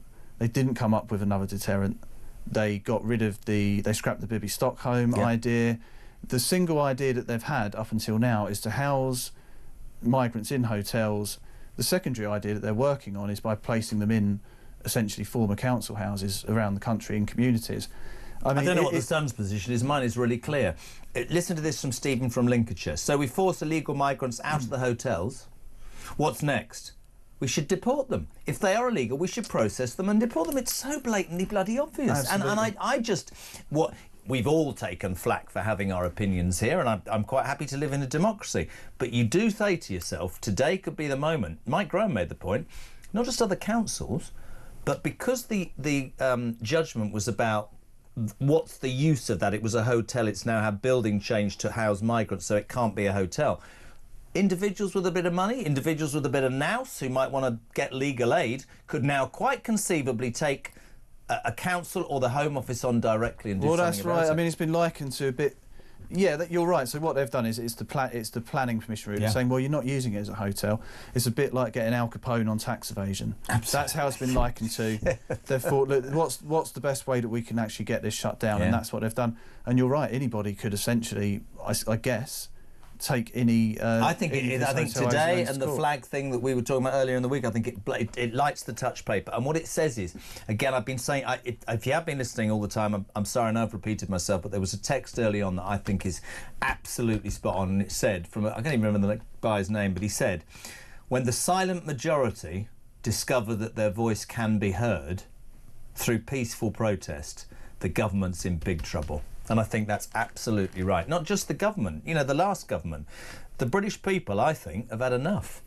Been saying it for weeks. Yep, and we'll see what's going to happen. I mean, at one point, I don't know the total now, at one point there were 400 of these hotels, so there's still that's all the government said in their response. We inherited 400, not we've listened, learnt, made a mistake and we'll listen to the people of Epping. No. Yeah, well, they did, and they also sort of started to play a bit of a political game and saying, well, look, this is a Tory council, you know, they could have done this 3 years ago. Crucial thing is that these protests started because of allegations of serious sexual assaults being carried out by some of the migrants being housed at this hotel. That's why you've had the protests have started now. I don't hear from all those people who moan about, what about these people's rights, where they've come from? All those people quite rightly talk about women's rights. Why the hell aren't they jumping up and down when these young girls are allegedly being assaulted? There's an awful story in the paper tomorrow. TikTok. This is awful, Jode. TikTok acid fiend, a zombie knife thug who blinded a dad in a horrific acid attack, has posted rap videos glorifying violence on TikTok from his prison cell. Yeah, horrible story. So there's this chap, this happened in Newcastle. Robbie Scott, right? Yeah, this poor guy, he lost sight in one eye. His teenage boy had been mugged. This chap, he's a plumber, went to confront the mugger. The mugger threw acid in his face, mixed with super glue, so it makes it stick to you. Absolutely horrific. He got this guy got weighed off. I think he got sentenced to about 8 years or He's in something. Strangeways in Manchester, isn't That's he? right. But inside there, he likes to style himself as a rapper, and he's been able to record and release rap videos on TikTok. And this is not the first time that we've uncovered this sort of thing. Last year we had Jake Fahey, who, if you remember, was the killer of poor Jimmy Meisen in 2008, and we managed to uncover his rap identity and get him recalled to prison. But why does it take the tabloid press? His furious to victim spot Paul these Lasky things? said today, and this guy was blinded, right? He's supposed to be there to be punished, not to start a music career. Again, this is absolutely spot on. You sit in Washington, yes, he's going to say he's trying to stop a terrible war, but this man he should have his sentence trebled. I can't, you know, if you're the Justice Secretary, I will be doing this in 20 minutes. This is non-negotiable. He's appalling, man. Yeah, he's out there. Some of the rap lyrics, he's talking about rolling on the streets with a kitchen knife, which is what he was armed with when he robbed this poor bloke's kid. Crap. And yeah, it's just indicative of lawlessness that we face. Teenage vaping, very quickly. This is an extraordinary story. Is a gateway to smoking cigarettes and cannabis, as well as heavy drinking. A major review is shown. This in the Sun tomorrow. Yeah, so this is a big review. So this comes from the London School of Hygiene and Tropical Medicine, and it brings together 56 studies. So we've always thought, you know, since vaping became popular, it's healthier than cigarettes, which I think on the face of it, it obviously is. The tar, there's no tar, but you know, for a lot, and listen, I vape, there's a lot of people who don't know what's in it and all that, so there's always been that argument. There's that, but I mean, it does keep you off of cigarettes, but the problem is these things have sort of been marketed towards kids. Yep. Packaging, the colour and all that sort of stuff. Exactly, the kids have started using them, and then there have been bans against selling them to kids, and it is pushing them towards cigarettes and other drugs eventually. So there'll be some questions about how you sort of... I'm surprised. I thought Labour were banning smoking and vapes and beer gardens and going to the cinema and having sex with your wife that you can't call your wife because she might be a bloke. Anyway, there we go. Yeah. Final start. I'm just opening. Look at Jodie. Cry Robot. Help me out, Sexy Sarge. Right, yes. Did you know? No. People have started creating swear words against robots who might be the... What? Yeah, so AI is going to take all our jobs eventually. Well, yes. Yeah. I mean, I'll be dead. Yeah, I mean, presumably. My job will go to AI. No, it won't. Listen, there's too many females out there. I mean, there aren't... ladies, you wouldn't... Can I say ladies? I'm absolutely buggered doing this show. No, I can't say ladies. Birds, I can't do that. Anyway, women... Anyway, ladies, John, you want him to... Oh, I can't say buggered either. I've said that. Oh, Christ. Oh, I can't. That's religious. That's rubbish. Anyway, women wouldn't let you be taken from us. Well, that's very reassuring. Yeah. Gen Z have invented these new words. Yes. One of them is clanker, so they get that Pardon? from clanker from Star Wars. So you call a robot a clanker. But what experts are saying is don't swear at the AIs. Why? Be nice to them. Why? Because they've got feelings. we've all seen Terminator. They get anxiety. That's it. And give it a few years, they could take umbrage at this and turn on us. So let me get this absolutely right. I am now living in a world, Jodie, where if I insult a robot, in time it could turn against me and... Do you honestly, I don't know if you all agree, do we feel like Do we feel like we are entering the most bizarre stage of our history ever? I mean, the modern world now is all the movies that we used to watch in the 80s. We've reached that point now. I'm that old that, you know, when they take a riff from a song and then 10 years later it's remixed. This is how old I am. A riff from a song's been taken... It's happened 3 times, and a song from the 70s or 80s is now being remixed in 2025, and I'm going, oh, the original in 75 was great. They go, what are you talking about? The original's 2018. Yeah, whatever. We love you. We love having you on. You're not here tomorrow, are you? No, but there'll be another bald-headed man from the news desk, I think. Oh, there's devastation.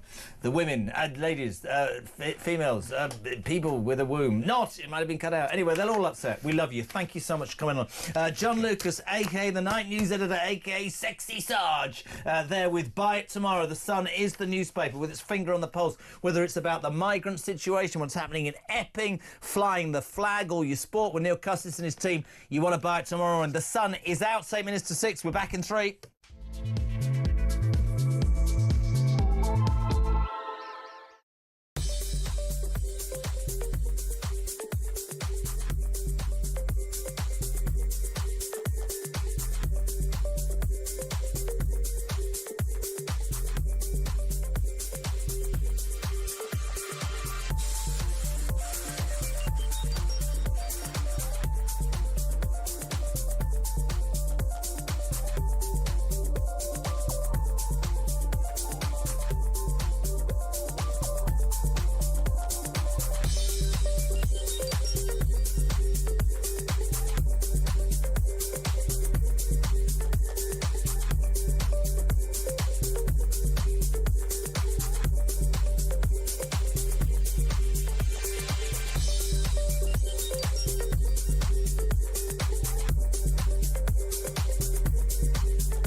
So where do we get started with this? You've got the right person on the show, because my job a couple of years ago was actually to scrutinise this thing called the leisure card, which is what you're actually talking about. And the leisure card has some great benefits for people, and it's good for people that are on low earnings, etc. But the council's administration decided to now offer this up to asylum seekers, and it goes a lot further than offering 40% off beach hut hires. It's also 40% off kayak lessons, lessons, off kayak lesson. What's that? So they can row back to France.